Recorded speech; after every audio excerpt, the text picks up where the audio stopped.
What up, survivors? Welcome to D180, the horror movie podcast, taking you on a ride. Thanks for riding with us. I'm AJ. I'm Janae. And I'm Brittany. Moving on with our theme for August, Be Our Guest. We our guest, be our guest. Where every movie this month includes a hotel you can check in, but honey, you might not check out of. You can keep up with us on our socials at D180 Podcast on Instagram, Twitter, and TikTok. For early releases and, for exclusive content, you can join us on our Patreon. All links can be found in the show notes below.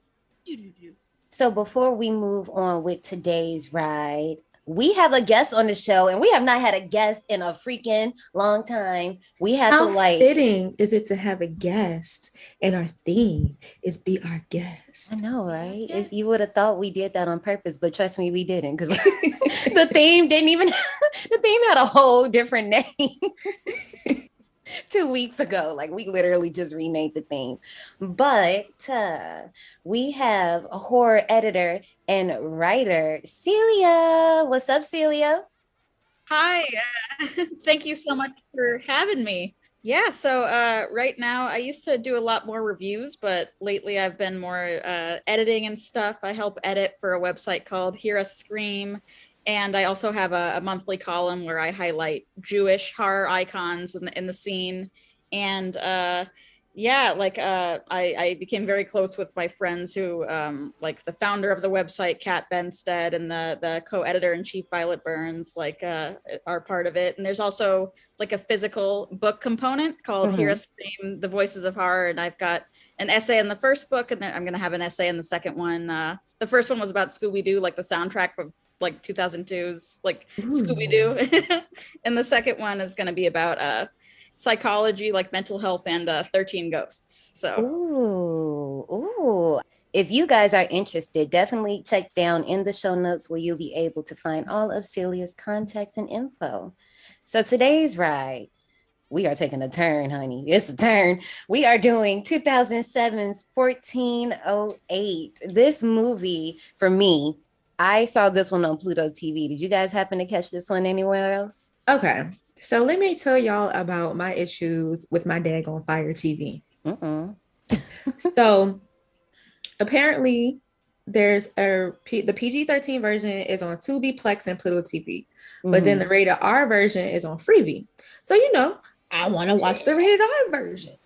They heard us talking shit. That's what that was. Like, they said, "No, you was that." I restarted my Fire Stick, not my Fire Stick, my actual TV. I restarted the TV, did all that type of stuff, and it just did not work. Like, Freevee would not work. So I ended up having to go watch it somewhere else because I wanted to watch the R-rated version. Right. So I had to do my thing. But then I came back because I was like, okay, let me watch the trailer. Because, when you pull up a movie on Amazon, you can watch the trailer. Right. The trailer ain't played either on either the PG-13 trailer or the Freevee trailer. So I had to go on YouTube to watch the trailer. What did you do? Why was it mad at you? What you Everything else worked, but 1408 ain't work. That's weird. And then here's the other crazy thing about watching 1408 when I did my little finagling. I was like 13 minutes into the movie. Not 13. The screen went black. Yo, what the hell?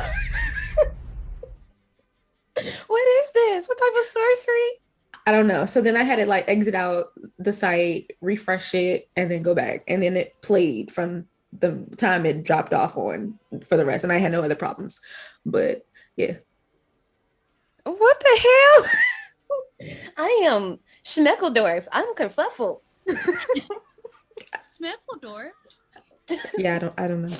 That's my word, y'all. Y'all know I love me a good SpongeBob quote. I can't help myself. Well, since you over here, I don't know, Johnny. Like, you good? You okay? And I was just thinking today, I was getting something out the fridge, and I was just like, feels a little off in here. Maybe I should sage. And I was like, after I finish with the podcast today, I'm probably just gonna sage, I'm gonna have to it's probably a good idea for you to wait till after we do this. I hope no host shit don't happen, because I'm telling you, if something happens while we're on this call, it's up to Celia and Brittany, because I can't do nothing about it. I'm gonna myself. I have to go. Brittany, go log out. What you mean save y'all? This is not host, okay? I'm not gonna be a part of the ritual. Bye. Renee gonna be that one friend that log out. Fuck yeah. I'm like, oh, there's some weird shit going on. I know what to do. I am in tears right now. Love y'all, but I'm going. I'll see y'all another time, next lifetime, like Erica Badu said. No, I guess I'll see you next night. Like Queen Mother said, you won't break my soul. I gotta go. First of all, that album. I haven't listened to the album, but my boyfriend quit his job singing that song. Now, wait a minute. What? Hold on. Go back. Come back. Come back. What? He got a new job and he put in his 2 weeks, right? But then they had pissed him off. So then he just like, was like, fuck y'all. And he was in the Release your job. Took that real serious. Everybody else was like, don't quit your job, y'all. Your boyfriend was like, fuck that. Right, okay. King B said. Threw some Kendrick in the mix. All right, fuck But that. yeah, congrats to my boo. He got a new job. He starts soon. But yeah, he was like, yeah, fuck that. I mean, that's Congratulations fine. on the new job. Right. I mean, Congrats on the new job. Beyonce didn't mean for us to be, okay, listen, we just need to make a PSA. Don't y'all quit y'all jobs unless you got something else lined up or you just want to manifest some shit. Okay. Just because Queen Mother said it. Queen Mother says a lot of things. We don't have to always take them as gospel. Remember, this but is the same lady that did single ladies in a whole relationship. Let's not forget. She pointed to her ring in the video.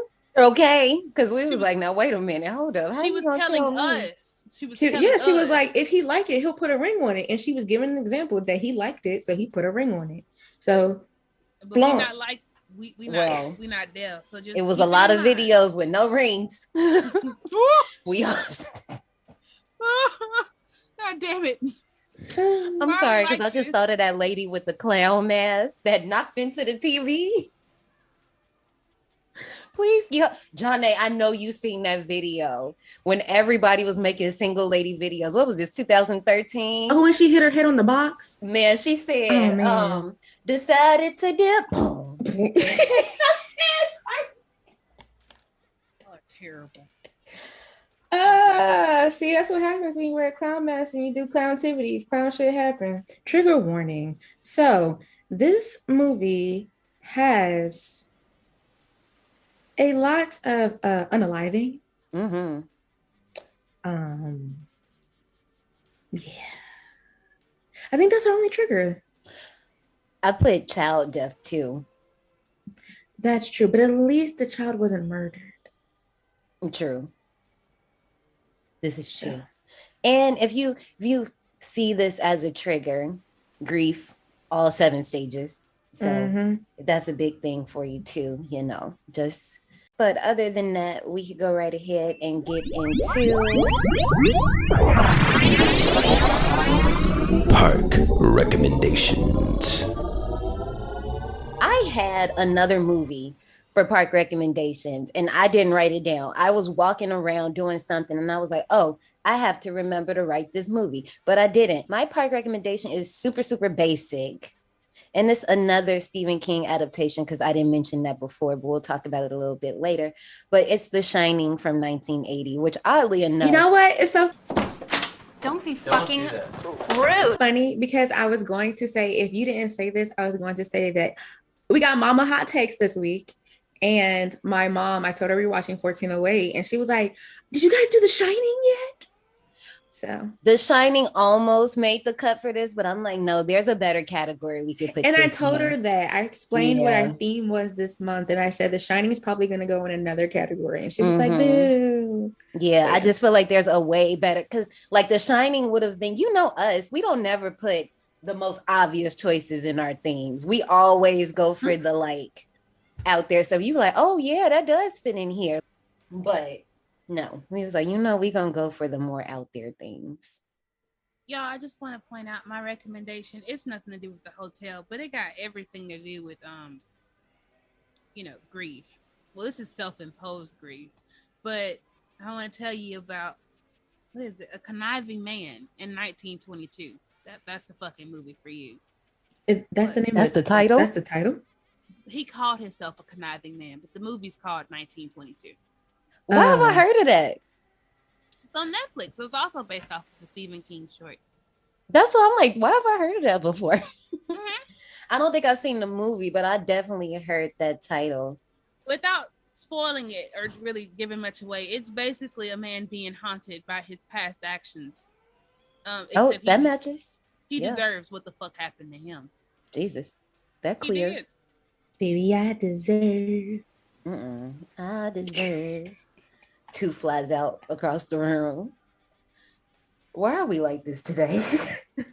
I was thinking Tank, but okay. Oh, I was thinking Mama D.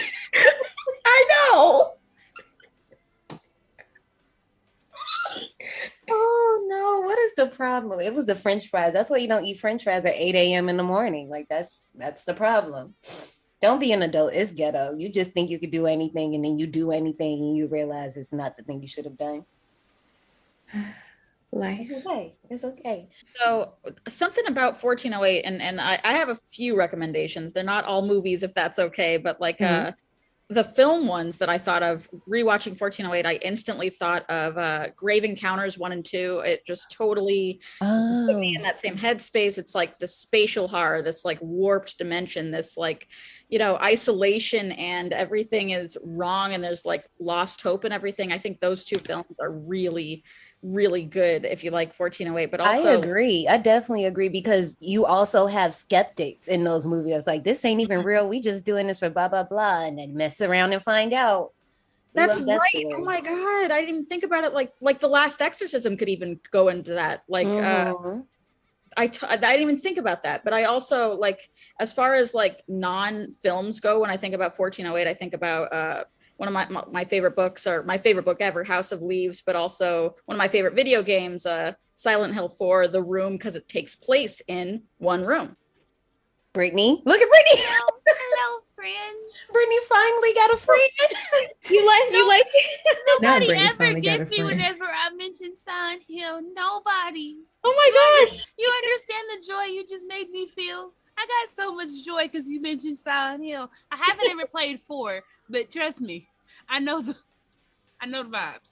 We disappoint Brittany I'm so every single excited. time. Every single time. We're together. Oh my gosh. I never get to, I don't get to talk about Silent Hill that much either, but I think like if you like 1408, you would like 4 because it's 1408. It's like one room, and it's all the Silent Hill stuff you already love, and it's, oh, I'm so happy you love it. Yay. Yes, don't worry. I catch you. As soon as you said it, it was the happiness filled me. Survivors, if you have any park recommendations that fit today's ride, let us know on our Twitter or down in the DMs. Okay, so I remember seeing this movie in the theater, right? Of course, this was one of those, I don't know if it was Friday, Saturday, one of them days, mall, movie, chaos afterwards. And I remember sitting in the theater watching this movie, and honey, who let us in this movie? Because I know this was not the PG-13 version. I'm just pretty sure it was not the version I saw, or I don't know, because I also want to talk about the endings, but we could talk about that later, because I got one ending, and then when I watched it for the podcast, I know I've seen the movie in between, but I guess I just never paid attention.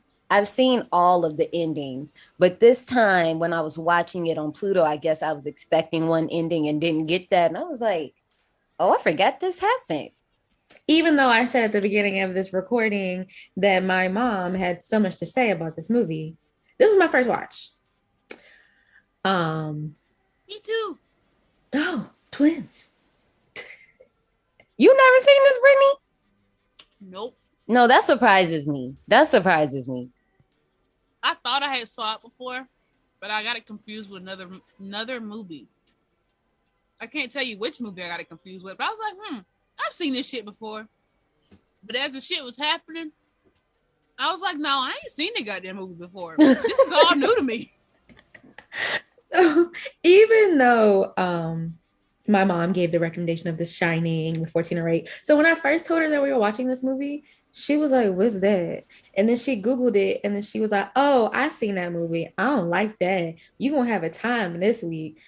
She was like, wow, mom. So yeah, I tried to watch it, but it was hard to follow. And I'm like, okay. Because I couldn't even remember. So that's my mama hot take for those who care.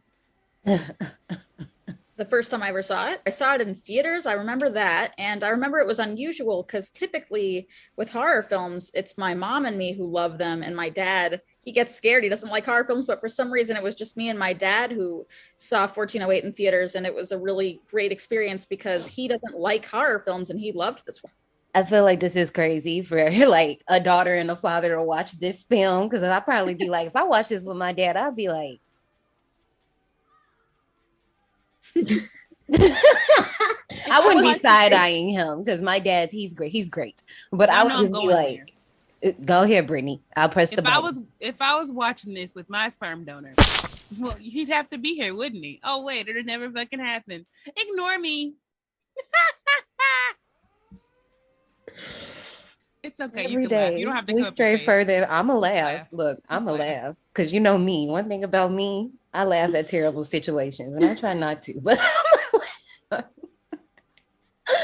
this movie was directed by Mikael Halfstorm, and it's based off a short story by Stephen King that almost didn't happen. So Stephen actually just wrote this wrote a few pages of this for a nonfiction book named On Writing, just like teaching skills on writing.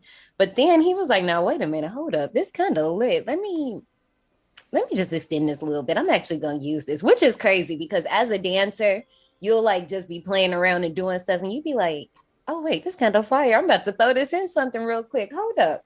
Or like when I be putting things together, I'd be like, oh, wait, these two movies do kind of go. Is this some other movies I can put together to make a theme out of this? So I kind of like processes like that.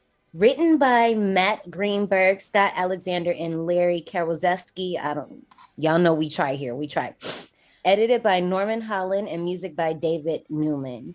Our cast consists of John Cusack as Mike Enslin, Samuel L. Jackson as Mr. Olin, which is crazy because they both starred in another Stephen King adaptation, The Cell. I haven't seen that one, but I think it's like a zombie movie. I know of it, and now I'm having one of those things where I'm like, have I seen it or have I not seen it? Because it feels like familiar, but I'm like, I can't place it at the same time, if that makes sense. I've only seen pictures, and I just know it's a zombie film. But it's kind of crazy because I noticed I was just running through all of Stephen King's adaptations. It's like 60 of them bad boys. And I noticed that a lot of people who work in these movies are in other movies. And I guess I just never put that together until like I started actually looking now. Like, John Cusack, like my favorite Stephen King adaptation from, The Body was the novella, but Stand By Me, John Cusack did that. And I love seeing Cusack in King stuff. And that I totally forgot about that connection until I rewatched this. And I was like, yes, right. I love it. What is John A? What's Thomas Jane's real name? Because his name is his name Thomas Jane? That's not his name. That's his name in the movie, in The Mist. About? Oh, The Mist. I would say Stand By Me. There's a nigga named Thomas Jane. What is that man's name? What is his name? But he's in another Stephen King adaptation. I don't know what his name is in The Mist, but Kathy Bates is like in two of them. It's so many people that just pop up in so many different ones. So it just always makes me think like, Dylan? You know how they always say it's the SK multiverse, which I full-heartedly believe. It's so funny. My mom had literally just asked me about The Mist earlier. Did y'all cover The Mist? Yeah, Mom, we covered it. Okay, long time ago, honey. That would have been me except I wasn't around in the bullets. But Dylan, have you seen Rose Red? Please tell me you know what I'm talking about. I know, and the thing is, it's been on my list forever, and I really want to, but I haven't. No, I haven't. Why has no one seen it? Why?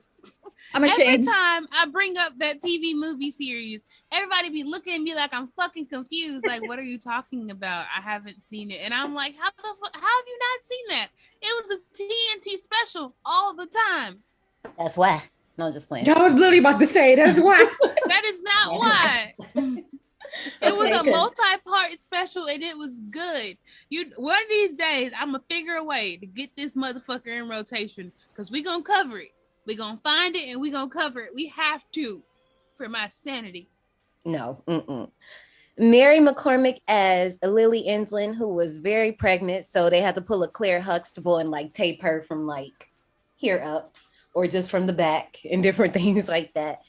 Tony Shalhoub as Sam Farrell, Lynn Carroll as Mike's father, Jasmine Jessica Anthony as Kate Enslin, and I got one more person, but I forgot to look them up. Hold on.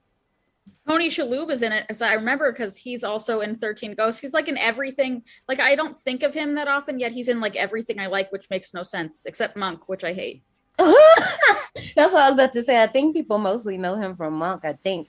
And last, Isaiah Whitlock Jr., who plays the maintenance man, who, if you think you know him, you do. And I'm going to say this one word, and some of y'all might get it, some of y'all might not.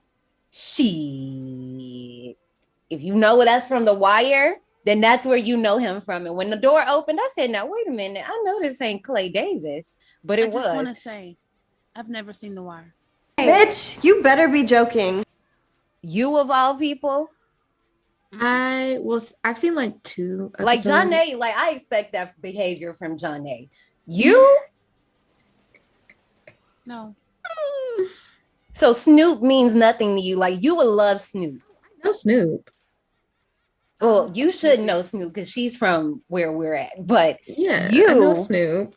I am disappointed, Brittany, because no. Me too. No, never seen it. I am Never very seen The Wire. disappointed. You don't understand how disappointed. I'm like real disappointed. Damn. Like I'm going to is it on HBO Max? I actually think it is actually. Yeah. Yeah. So look, I can't give you my password because it's not even mine to give, but Oh, I got HBO Max. we're gonna I paid figure for it it out. about We're a gonna do a year. watch party because no, you need to be We scarred. pay for about a year. Ooh, fancy. I'm not fancy. Yeah, My broke ass can't have automatic payments coming out of once a month. I can't afford it because some days ain't shit in that account. So you might as well get all your money at one go because next month might not be like this month. That's all it is. Makes sense. There are so many Easter eggs for anyone who is a fan of Stephen King's. There are things that range from different books, adaptations, the show Creep Show, and even quotes that Stephen favors himself. One of my favorite Easter eggs was the part where, and let me just go ahead and press that spoiler alert button now. There's a part in there where he looks around and he sees a grave of his that's like wide open, and then he see Katie's grave, and it definitely gave me It vibes. The old one though, because I don't think they do it in the new one, but the older one where Pennywise is digging the graves and he's like, look, one's already filled, 6 more to go. Why are you petty like this? That's not nice. Why are you taunting these kids like this? Of course, there are hella mentions to the number 13 in the movie. And first of all, let's talk about it. Why do hotels skip the 13th floor like it's still not going to be a 13th floor?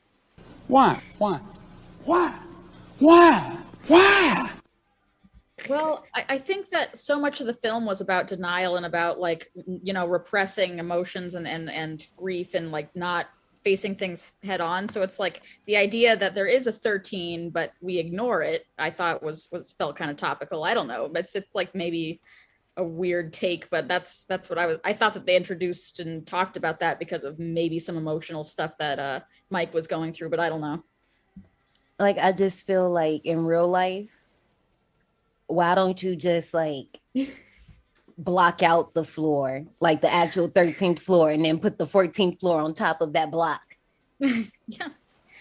So I really don't remember, but I want to say that my freshman dorm at my college, South Carolina State University, we didn't have, so it's 14 floors. It's the tallest goddamn building in Orangeburg, right? And we used to always, they used to say it was like 14 floors of hoes, but there's no 13th floor. Like if you go in the elevator, there's no 13. Like there's no 13 button, or there's no 13. It goes 12, 14. See, that's smart. If it's like an actual block, like if this is the 12th floor, I need y'all to put this here for 13 and then 14 is right here. So it's literally a 14th floor. Because I don't care what y'all trying to do. It's still a 13th floor. Y'all just put a Okay. number over it. So I think of it more in the terms of, okay, there's an anime that I like to watch called Another, just in case someone didn't hear me because I can't speak today. And so what ends up happening for them is that you kind to skip a curse or not assume the curse. If you pretend like something isn't there, even though it is, you don't get the effects of the curse. So that's why they don't have a 13th floor, even though technically there is a 13th floor. Because in the anime, the one time that well, not just the one time, but the one occurrence they have where someone acknowledges the person that shouldn't be there. Well, not the person that shouldn't be there, but if you watch the anime, you'll get this phrase. When they acknowledge the person that shouldn't be there, that's when all shit goes wrong. That's when shit hits the fan. That's when folks literally start dying. Also, by the way, if you're ever interested in watching anime, you want a horror anime, watch Another. But make sure you find the unedited version.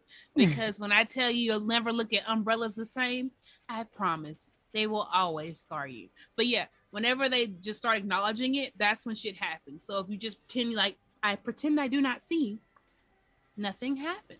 So I had to Google it, okay? You know me, I love Google. And it's a capitalistic reason why there's no 13th floor. Apparently, people just don't like the idea of staying on a 13th floor, right? Because it's very superstitious, right? And if you have a whole lot of people just not wanting to stay on a 13th floor, you're gonna lose money. So they just be like, well, we just won't call it 13, and then you just got 12, 14. It's still the goddamn 13th floor, but throughout the movie, there are hella references. Even the title itself, 1408, John Nay, our resident mathematician, equals 13. Literally everything in this movie equals 13. The release date, well, not the actual date, but June 2007, 13. Hella other stuff in this movie. Just pay attention to literally everything. The phone call me like, this is 5, this is 8 and 5, 13. It's so many 13s in this movie. It doesn't even make sense. Even the message that he gets that says, don't enter room 1408 is 13 letters. Like the way they was like, we just gonna throw these 13s up and down and throughout this movie. And if you catch it, you catch it. You should if you wanted a drinking game, Brittany, you could drink water or some juice. If you wanted a drinking game, just drink every time you see a reference to 13. And when I tell you, you will be like on the ground, crawling, honey. I'm not the DVD runtime is even 104 minutes and 8 seconds. But meanwhile, we can get ready to head to this queue line. Step in line. Your number is near. Follow the signs. Your time is here. So usually when we look for quizzes, I always try to look for something that's like random but still pertains to the movie.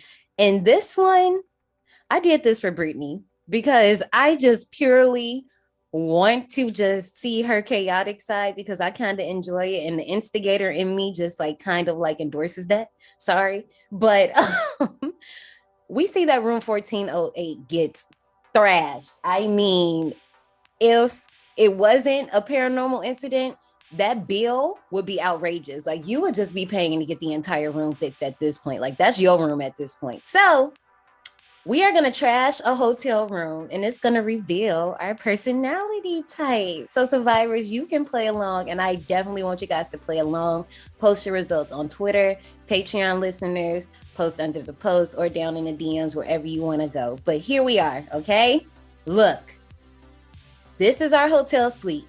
We are about to wreck the place. You have full permission to wreck the place how you want to, okay? There's not going to be very pretty though. I don't want that hotel. Let's burn this bitch down. Oh, well, see? Well, first question. What will you wreck first? I'm going to mess up the sheets on the bed, maybe toss a pillow on the floor.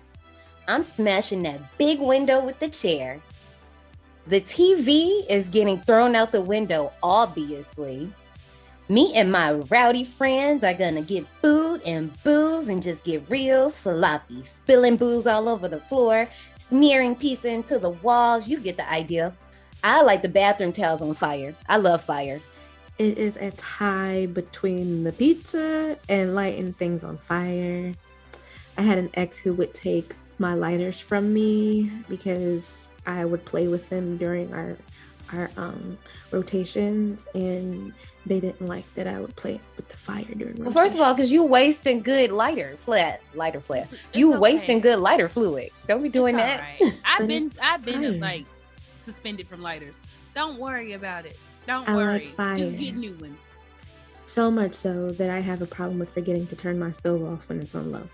Anyways, yeah, don't ask. Don't ask. This is some typical fire sign shit from the both of you. I feel like setting the towels on fire would get out of control, so I'm just gonna go with the pizza and the booze. Pizza and the booze.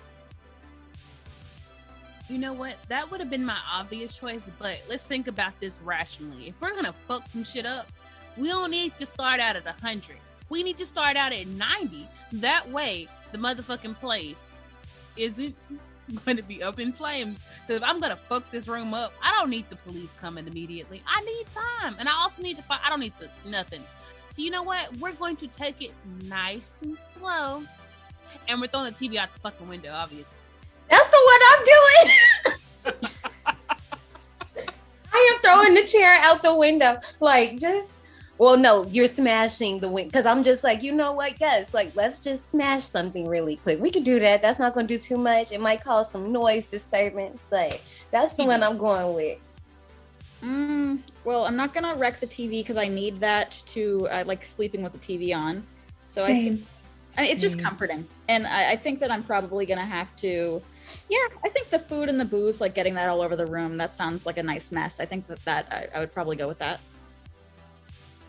Yeah, oh, and the fire. Yeah, I'll light things on fire too. I think that would be a really nice kind of medley of chaos. not sleeping in this hotel room, y'all. I hope not. After we're done with it, we are trashing it. We're leaving. We're getting banned from this hotel. That is the goal. Okay, then the TV can go too. Like I'll throw that out the window as well. Then if I'm not sleeping in the room, then yeah, the TV can go too.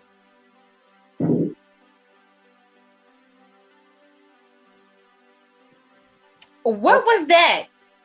What was that? No, I heard that. What was that? No. They shooting fireworks outside. Oh. God damn. Girl. The only reason why I know it was fireworks this time because after the first initial one, then it kept going and it got more like bloop, bloop, bloop, bloop, bloop, sporadic. So yeah, that was fireworks. No, I'm leaving that in because, and I wish we used the video because I just wish you would have seen my reaction to Janae's reaction because I was on it because I think I heard it before she. I said, "Girl, no." See, what did I just say? What did I say? We not doing this today. We are not. I will log Oh off. man, and they never shoot fireworks or do any crazy shit when I'm recording. So this is new. This is new. Oh my gosh. Question number 2. Now what?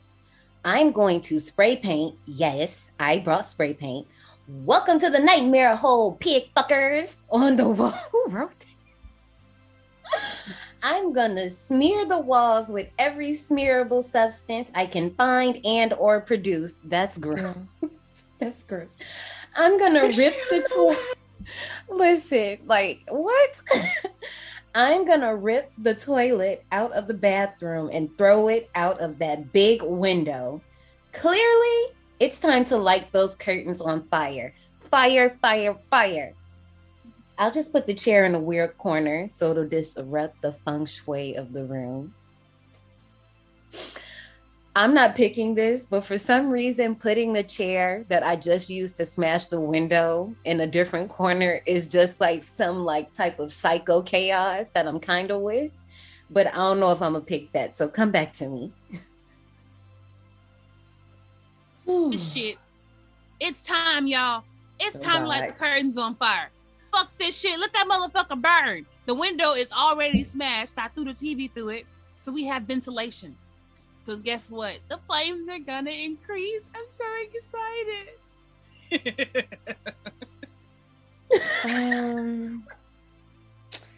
After the pizza and the booze.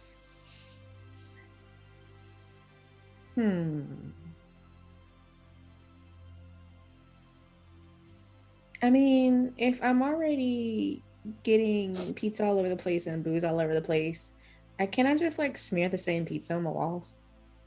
You're just gonna keep going. Yeah, just keep going. Well, you could spell something out with the sauce of the pizza, so it's like a double, like you could do two things at once, kind of with that situation. Like blood. Yeah. It can work.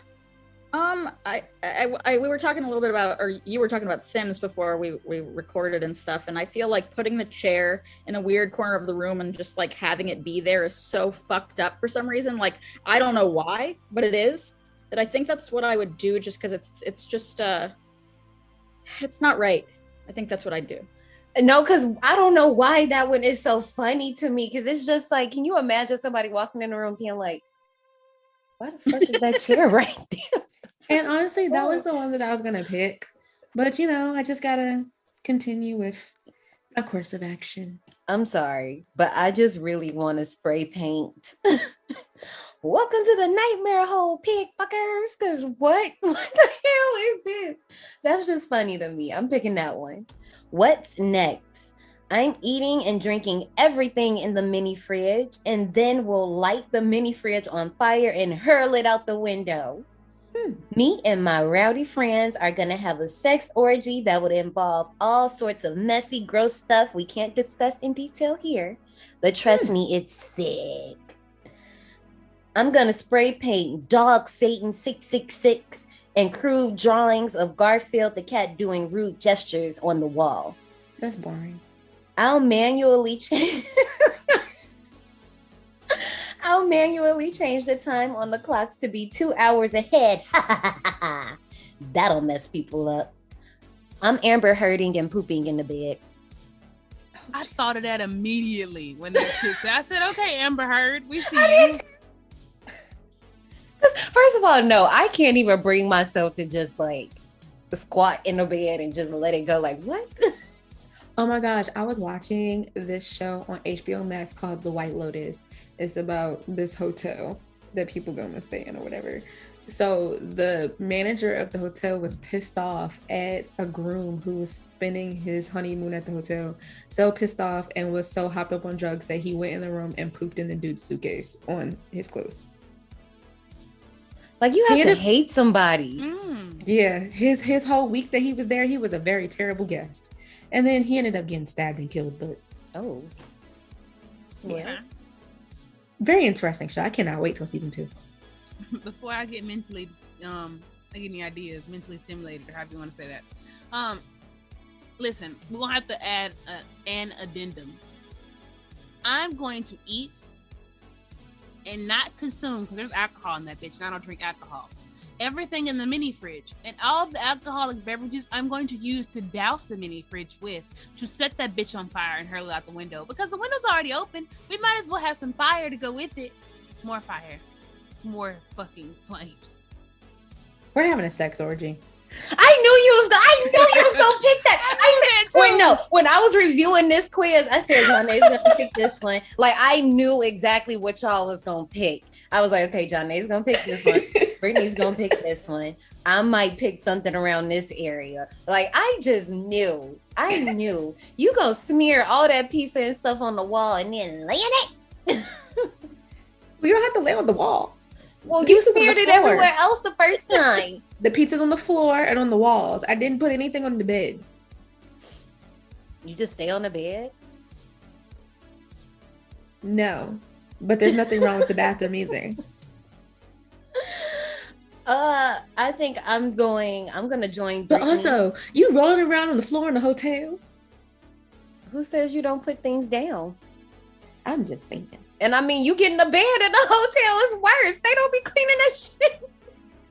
Like, every part, like, just like Stephen King said, we don't know what the fuck happened in this room. Somebody could have got a fucking BBL and been bleeding everywhere all over this damn room. Somebody could have, a boyfriend and a girlfriend, they could have been in here, and I don't condone this, but y'all know what be happening when boyfriend and girlfriends be in rooms. All types of shit happen.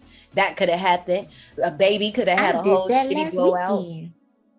I wasn't talking about that, but yes, that too. Oh. But a baby could have had a whole fucking blowout up in here. A murderer could have been chopping up bodies in here. Like, we don't know what the fuck happened in this room. That's why they say don't go over the room with the black light. Listen, just don't go in the room at all. But one thing about me, I don't care. I'm gonna go in there. I don't care. So I am gonna eat and drink everything in the mini fridge, and then I'm gonna go ahead and get my exercise for the day again and chuck that thing out the window and hope it don't land on nobody down below. I feel too tired for the orgy, so I think the Dog Satan 666 sounds good. And I love Garfield. So I'm too tired for an orgy. I'm just tired, and I've not had a lot of coffee today, so that's not going to happen. But I think that the Dog Satan 666 on the wall sounds wonderful, and yeah, the crude drawing of Garfield, like that's very up my alley. I think that's what I would do. Very random. Before I move on to question number 4, scrolling TikTok as I do, I stumbled upon somebody's live who was in Skid Row in LA. If you know, you know. And apparently there was a guy that was in a tree, and they was trying to get him down from this tree for like 4 hours. He was stuck. Well, he wasn't stuck. He was willingly in the tree. So the guy swung from the tree into the roof of a building that was right next to the tree. But I bring this up because there was like a spray painting of Darkwing Duck, if you guys know who Darkwing Duck is. But like, it was a weird painting of him. So the Garfield thing made me think of this Darkwing Duck painting, and that's all I can remember. They never got the guy down. They went up there through the back door and tried to bargain with him, but he said, leave me alone. So they left him alone. He's probably still up there now because this happened last night. So I guess we'll find out when we find out. But question number 4, keep going. There's no turning back now. I'm going to go around the suite unplugging everything that's unplugged. Me and my rowdy friends bought sledgehammers, and now we'll smash up the walls and windows with the hammer. This might be Lever. Look, Kronk, pull the lever. I couldn't let that go. Oh my gosh. I'm sorry. I've been waiting to say that just because I wanted to say, and I'll smash it with a hammer, because that's my shit. This might be tricky, but I'm spray painting "God is your fuck now, bitches" on the ceiling in huge letters, and maybe toss in a drawing of a penis. I don't know, some razzle dazzle. I'm so confused by that word. I'm so confused. That insult didn't make sense. Like what? Okay, you keep playing. I'm tearing up the carpet on the floor and throwing it all out the window. Like, are we just renovating at this point? Oh, baby, you got a lot of energy to tear up all the carpet. Like, that's a lot of fucking energy and determined. No. Okay. More flames. More flames. Okay, I'm sorry. I just want to smash something with a hammer. I want to be like the bitch in the movie that was just coming out of nowhere with shit. Like, so I'm smashing shit with a hammer. I have friends. I'm not sharing this boy with them. What? What does this look like? First of all, no. So guess what? More fire, more flames. Burn this bitch down. Set this bitch on fire. Let's go. Nothing will be left when I'm done. You must have a gas mask on or something, because you still breathing. You know what? That's why I bust the You about window to be out. like John Cusack at the end of this movie. Okay. No, I bust the window out, y'all. I made sure that I had some circulation going in, and it's That okay. it's not as much circulation as what you doing. And you know what? That's why we got the next question. You like that one video of the girl that had the fire, the lighter, and the spring. She's like, that's you. That's you. So everything else sucks. So I guess I'm gonna go with the sledgehammers.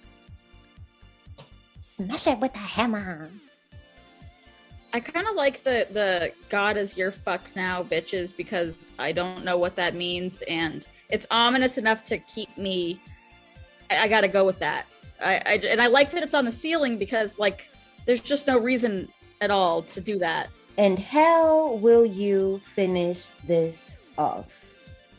It's time to finally just throw the bed out the window. First of all, you a strong ass bitch. Because what? Me and my rowdy friends will take turns defecating, urinating, and vomiting all over the floor. Wow. That's just stinky. Because what the hell, first of all, what? I'll put the Gideon Bible in the bathroom waste basket. I'm going to spray paint Trump did 9/11 on every remaining surface. I'm smashing. So wrong. It's not Trump. Bush did it. Not you defending the orange man.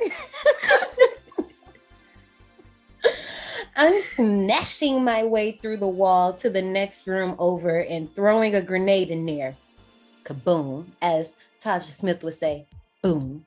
I ain't gonna let conversation pass. You wanted to know how I was gonna breathe? That's your motherfucking answer. I'm going through the fucking wall into the next room and I'm throwing a grenade in the bitch.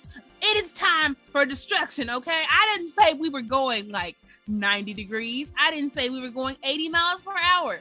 I said we were getting put the fuck out this hotel and banned for life. And if I accidentally have kids, my children's lives. And anybody who's related to me lives. Anybody with the last name Perkins, you're not staying in this hotel. We're blowing this bitch up. Oh, wow. Wait, I want to know what type of grenade this is, because is this gonna come back at me? Because this is the question. I don't care. I don't care at all for me. It doesn't matter. It doesn't really matter. As long as I get an explosion, I can get caught in the crosshairs for all I give a damn. Send these eyebrows off. They'll grow the fuck back. Wow.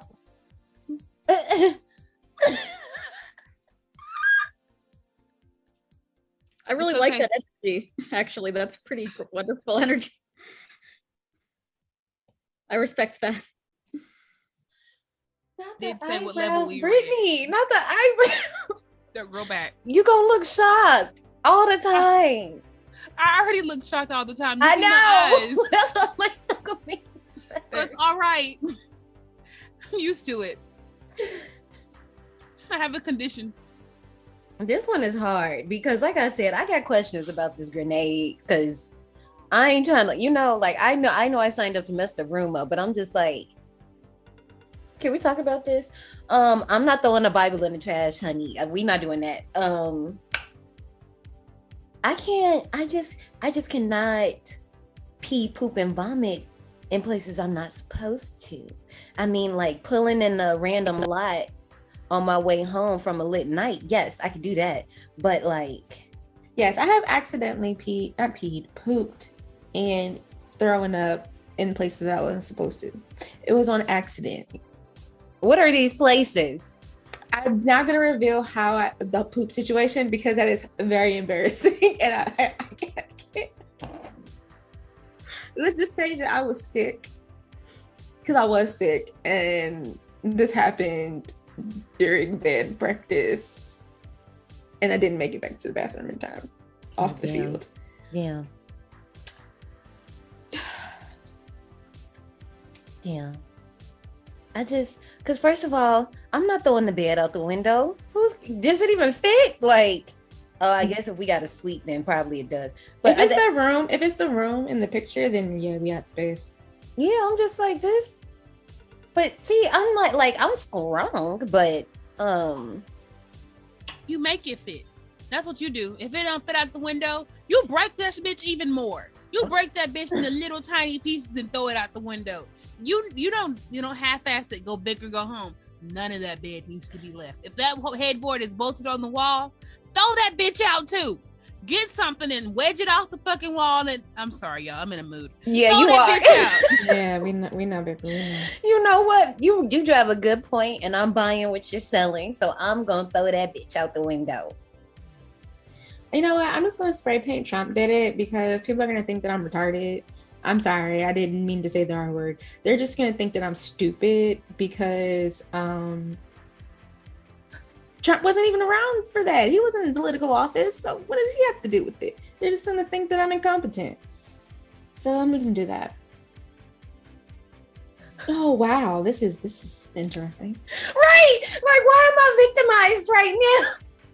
I kind of I feel inspired to throw the bed out the window, especially with like all the ways that it could be thrown out. Like I could fold it in half, or I could, unbolt it from the wall. Like there's a lot of like ways to get creative with that, and I feel that would be good for my self-esteem.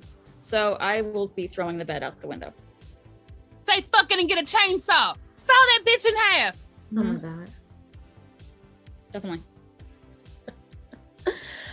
Okay, here are our results. First of all, not this quiz attacking me the way it did, because why did I get extremely overwhelmed? You are constantly exasperated by even the simplest aspects of life. You deal with a lot of anxieties and put a lot of pointless pressure on yourself. And you are absolutely right. Because you know Man, what? if that don't sound like my boss. I'm sorry. Okay. I'm sorry. I can't help it. I got sexy and fun, but lonely.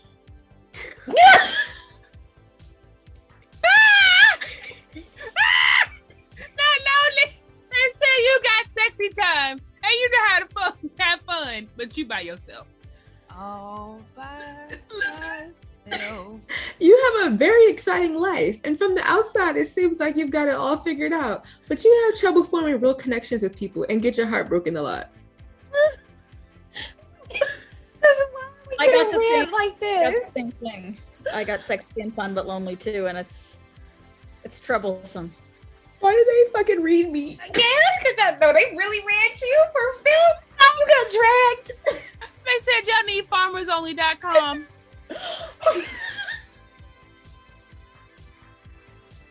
I found love. I am in love. Okay, I am in a relationship, but I am still lonely. You know why? Because he lives in Charleston and I'm in fucking I was about to DC. say that, but I wasn't gonna rub salt in the wound. I was gonna leave it alone. Why was I just texting him last night telling him that I was like, I be hella lonely and I'm sad and I miss him already. It has only been like 4 days. Well, y'all, this should not be surprising at all. My result is with it. Full maniac. Yeah. He said, whoa, look, Donnell, this is for you. You are chaos incarnate. Shut the fuck up, Maslow. You're not getting the fuck out. Y'all see? Y'all see? And I'm leaving that in. Y'all saw that? Y'all heard that? That poor bark. Anyways, it said you are chaos incarnate. You are wild, unpredictable, and leave a trail of destruction in your wake. We are scared of you.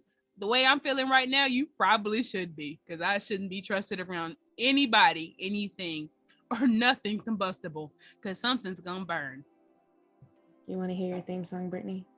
You on your You'll left float eye too. right now, and I'm for it. Yes. You're gonna burn. Oh my God. Survivors, please, please, please. If you ain't did nothing else for us, please let us know what your results were on our Twitter or down in the DMs, because this was just very, very chaotic. And you know, we just need to go ahead and get on this ride and just let out some steam. So let's get into 2007's 1408. You're not going anywhere. You're staying right here with us. Daddy. Everyone dies. When Mike Enslin lost his daughter, the afterlife became his obsession. You probably want to hear all about our haunted history. But after years of searching, he no longer believes. So you're saying there's no such thing as ghosts? I'm saying I've never seen one. Nothing would make me happier than to experience a paranormal event. Gerald Olin, manager of the Dolphin. If I can just get the key to 1408. In the 95 years of the hotel's existence, there have been 56 deaths in 1408. 56. No one's ever lasted more than an hour. The first victims to Kevin O'Malley. Cut his own throat. Do not stay in that room.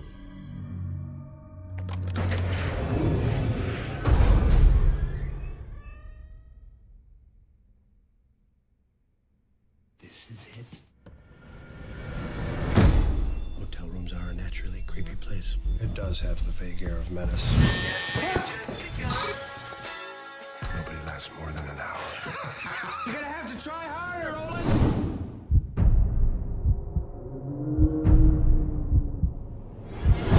It's not what I'm seeing. It's not real. It just ain't as real as it seems.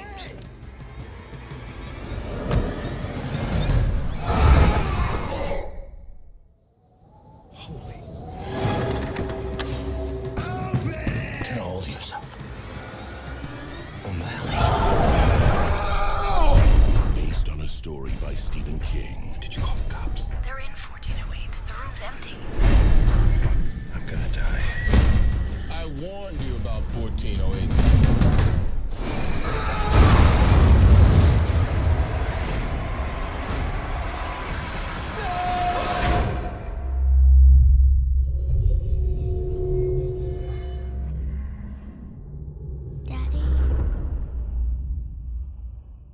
Don't you love me anymore? 1408. I got a trailer that was like, Oh, you got what trailer did you get? I got the normal trailer. it was I mine actually was got like a real trailer this time. mine was like 2 minutes and 30 seconds. And it was everything. It was everything. You seen everything. You saw the jump scares. You Oh saw, yeah, like 2 minutes and 30 everything. seconds. Yep. But what I can say is the trailer explained the movie better than the movie. Shade. It did. It really did. You knew what to expect. It laid it out for you. And it's and like it taught you something important. I'm trying to remember. Do I remember this? Like, I don't remember this trailer from when the movie first dropped. Like, I know I had to have seen the trailer for me to want to see this movie, or it could have just been one of those let's go see that creepy hotel movie situation. But I was like, damn, y'all just told me everything. Y'all didn't say none of the jump scares. I mean, some stuff is out of sequence, so you don't know exactly the context and stuff. And we talk about that all the time. But I'm like, damn, y'all showed me everything. It explained the movie better than the movie. So you feel like you really could have just watched the trailer and been like, I seen it. It said, listen to Samuel L. Jackson. That's all you need out this fucking movie is honestly, when this man tells you anything, you take heed. Mm-hmm. This nigga say don't go in there. You don't go in there. You don't be like, you ain't talking about shit. Guess what? Now your psyche fucked up worse than mine.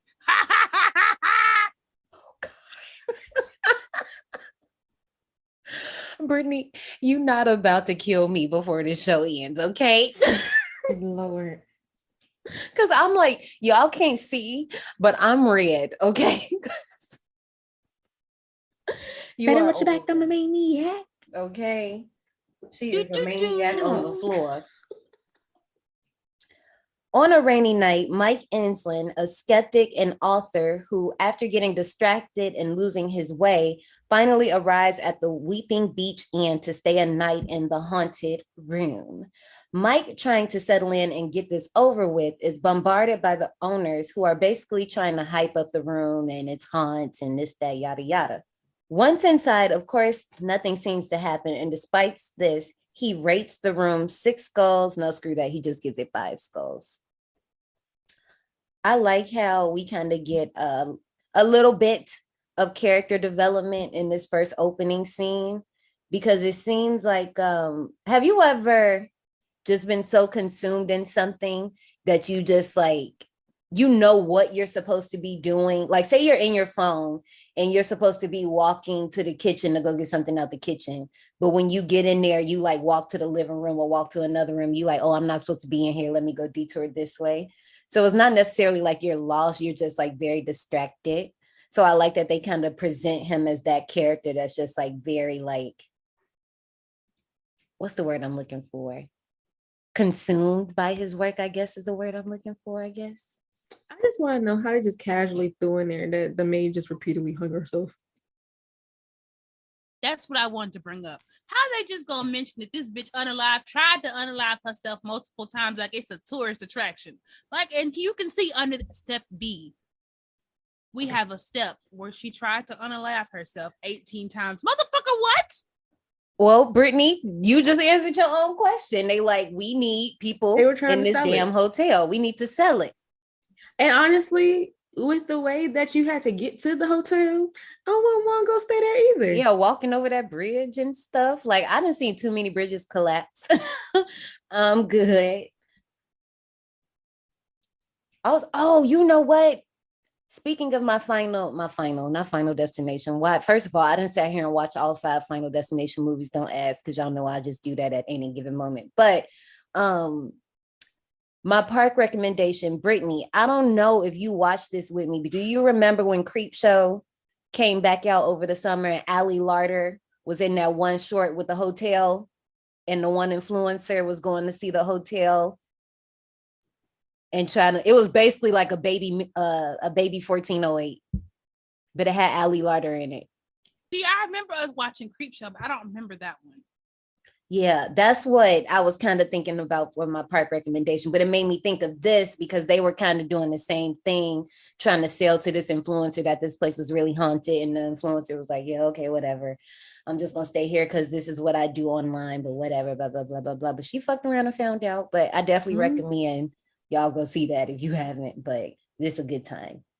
Following this, Mike shows up to his book signing. Clearly, the bookshop doesn't even care about it. And the book signing is very mid with about 4-5 people attending, but they seem to be very interested, despite Mike having a pretty still attitude about the whole thing. After going to clear his mind, he wipes out on the waves of the Hermosa Beach and goes to the post office to collect his mail. He then receives an anonymous postcard from the Dolphin Hotel in New York City, bearing the message, don't enter 1408. First of all, bookstore, get it together. Because no, I would have left. No, because if I walk in and y'all not prepared for me, and I'm not trying to say being cocky or blah, blah, blah, but even the way he read it, he was like, we have Mike Enslin. Like, I would have been like, you know what? Mike ain't even care his daggone self. Okay? He did it, but still. And honestly, Mike and Buzzy the same person at this point. He was their participation award, okay? Everybody, the person that worked there, him, the folks that attended, they were all there to get that fucking little ribbon that says #1 athlete, even though you didn't do shit. That was all for them. I'm about to get back to what John Nay said, but Brittany. I was about to say, y'all ain't catch my reference? Girl, you do that to us all the time. Shut up. But we just watched the movie last week, so that don't make no sense. No. Just laughed at it. I was about to get to you, but then Brittany said something. But girl, you do this to us all the time. Brittany, at my job, we have a participation ribbon, and I feel so bad when I hand it out to kids. Oh my God, everybody gets a trophy. One for you, one for you. You get a trophy. Like you we'll get a have trophy. some, like when kids graduate out of the swim class, we'll give them like maybe like that one thing that like if they pass backstroke, we'll give them that. But if it's a tiny class, we don't want any kids to feel excluded. So we'll give them like good behavior or something. But if it's that one kid that's really acting up, you still got to give them something. I usually give them the participation. Going to hell. You really gave me participation trophy. Participation trophies are pointless. Okay. It's literally like just a little ribbon and say, Happy Participation Day.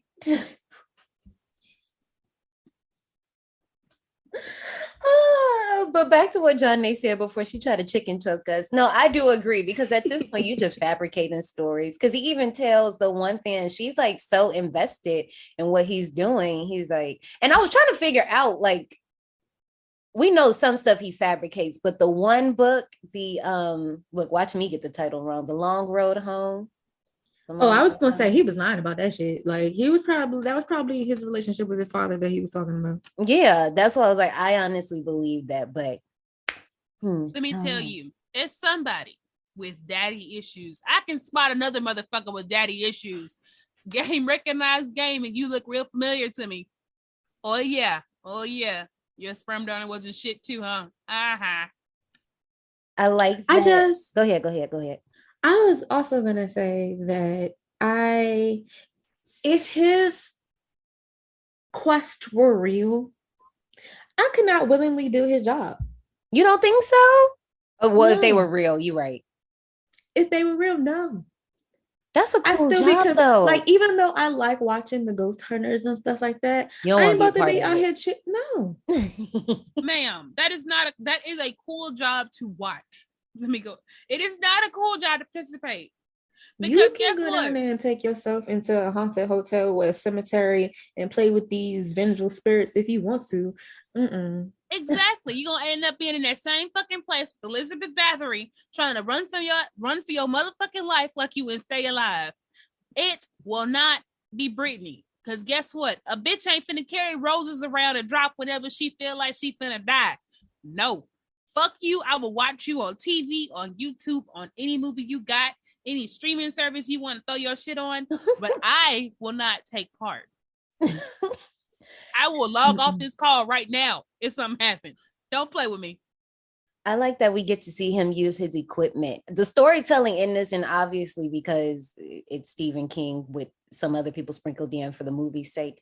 But I like how we get to see in this part, they don't show us in the opening scene him going around the room and using all of his equipment. They wait until this moment for us to see everything that he uses and try to like make some type of speculation of what's going on here. But also, it's so many jokes in this movie that like if you're not paying attention, it can fly right over your head. So when the dude is like, if I want to go see a like haunted place, where should I go? He's like, Haunted Mansion, Orlando. I was like, you asshole.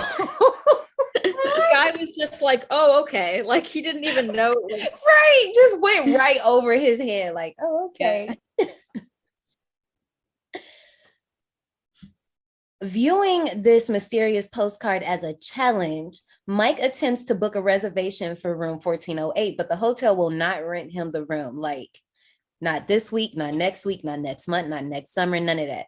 However, after being informed by Mike's agent, Sam Farrell, that the Fair Housing Act requires hotels to rent unoccupied rooms, the Dolphin reluctantly reserves room 1408 just for him. Even like at that point, he's like, okay, when they didn't give him the room at first, he's like, okay, why y'all not giving me this room? And first of all, you didn't even have to get there yet. And you saw that people died up in there and you still want to go. Well, I guess that's your job. But I'm just like, bruh, like, no. I would have been like, maybe that's one too many at this point. Maybe I should just interview. Can we do an interview about the room? Maybe something like that. But this is also where we find out about Lily, who is in New York, who is Mike's wife, who he doesn't plan on seeing. At this point, we don't know that that's his wife yet, but yeah, you know. Arriving at the Dolphin, Mike is pulled aside by the hotel's manager, Mr. Olin, who warns him that no one has lasted more than an hour in 1408. Olin offers Enslin an upgrade to the penthouse suite, access to documents regarding the deaths in 1408, and an $800 bottle of cognac if Mike would just abandon his plan to stay in 1408. But Mike ain't trying to hear that shit. He accepts the documents and the cognac, but is like, I'm still staying in this room, frustrating Olin. The manager gives him a key, warning him that, hey, it's an evil fucking room. Now, rewind. Because, baby, soon as I walked in the lobby, I would have been like, yeah, this place is haunted. Nope. Nope. Listen, if SLJ is trying to convince me to not stay somewhere, I'm listening. Yeah. Just like Brittany said.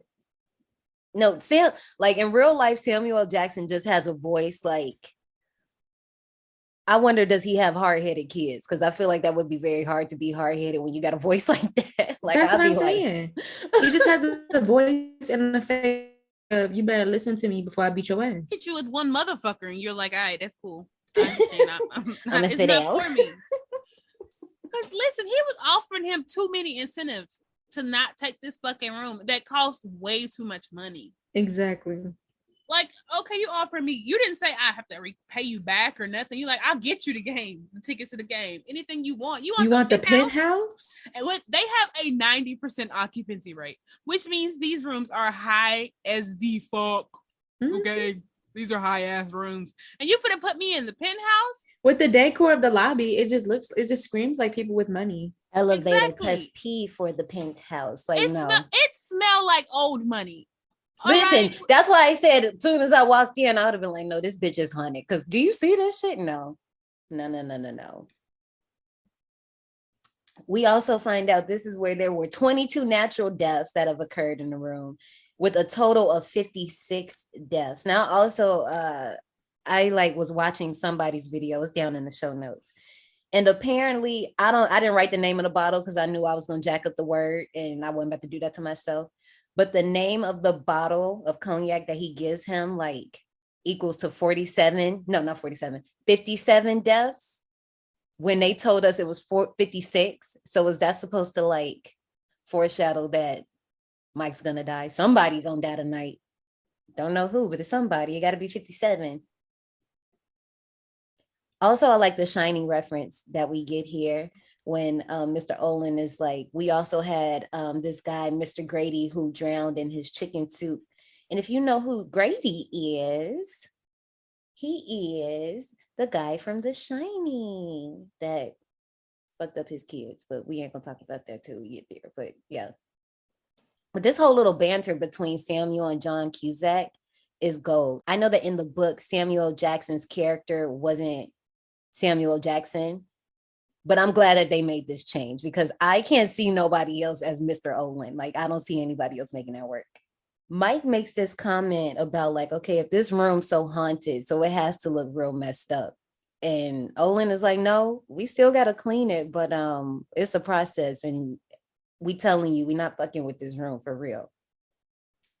Again, if you telling me that you only clean the room once a month, you stand at the door, 2 maids have to go in at the same time, the door stays open, and you're only allowed to be in the room for 10 minutes max? No. Fuck you cleaning. You're playing ping pong in this bitch. There is nothing cleaning here. You can suck my non-existent dick. I'm not going in this goddamn room. First of all, I just need to know, like, are we talking about comfy couch, 60-minute cleanup, Barney's cleanup, time song cleanup? Because 10 minutes between the two of us? No. Yeah, one of us. But okay, so if you think about it, if no one's been in the room, there really isn't that much to clean. It's not like you got to change the sheets on the bed, so that's fine. You're just like, at this point, just dusting. It's a lot of dust. And then you got to worry about the fact that the ghosts in the room keep trying to tell you to do shit you don't want to do. How much dust accumulates in a month if you're cleaning once a month? A lot, because you got the open ventilation system that is moving the dead skin particles from other rooms that are being used into this room. And since no one's using it, it's probably settling in this bitch. So it's probably extremely fucking dusty because nobody goes in and out of it. And everybody goes in and out of this hotel. I might be taking this too far. I just want to know who cleaning up the. I mean, no, that made sense for me. I like that explanation, but I'm trying to figure out who, like, when crimes happen in there, what's that process like? Who's cleaning up? You hire an outside company for that. Yeah, but what's the process? Like, are they like? They got to be in that room for a minute. They can't be in there for 10 minutes. Okay, break. Okay, come in another 10 minutes. Break. Like. These are there was an interesting line that I like early in the thing when it was Mr. Olin was Samuel L. Jackson's character, right? Olin. Like he was saying, he was telling Mike, he said, I don't really care about your well-being as far as staying in the room goes. I just don't want to clean up another mess, which I thought was interesting because I feel like he's a big part of the cleanup process with all of these deaths, which it seemed to hold a lot of lore or story or something that they didn't go into, and I kind of wondered about that line a lot. I got an answer for this. Yeah, again, sorry. He's the manager of the hotel, which means he has to handle all the PR that goes in and out about the hotel's going. Right. And so he doesn't have to actually clean up the mess, but he's gonna have to clean up the mess after this motherfucker dies writing a famous book, or somewhat famous because I don't know nobody come to his book signings. And whatever the fuck he does to himself, so he got to explain to the police, to the firefighters, to the news people, to the hospital, to the shareholders of the hotel, to the guests of the dumb motherfucker come in here again. Yeah, I know. Yeah, look, people going at it's a lot of PR work they got to do, and then also still keep their 90% occupancy rate by being charming. Yeah, that's a lot of work. I wouldn't want to clean up that mess either. You gonna have to go figure your shit out in another room. Go deal with your own group somewhere else. I didn't think about it like that. That makes a lot of sense, actually. And as far as like losing money to and losing people staying there and stuff, that makes a lot of sense as far as the mess goes. Right. Figuratively and literally. At this point, Mike has grabbed the dossier and he's looking at all the deaths. And once again, he's so caught up in what he's doing, he actually walks right past 1408 and back around to the elevators. So now, once he's inside of the room, and very cool shot of the key going inside the lock and unlocking the door, by the way, Mike pulls out his mini cassette recorder and speaks on his, disappointment while walking into room 1408. As he continues to examine the room, the radio suddenly starts blaring "We've Only Just Begun" by the Carpenters, and 2 chocolate candies appear on his pillow, and the tissue is nicely folded.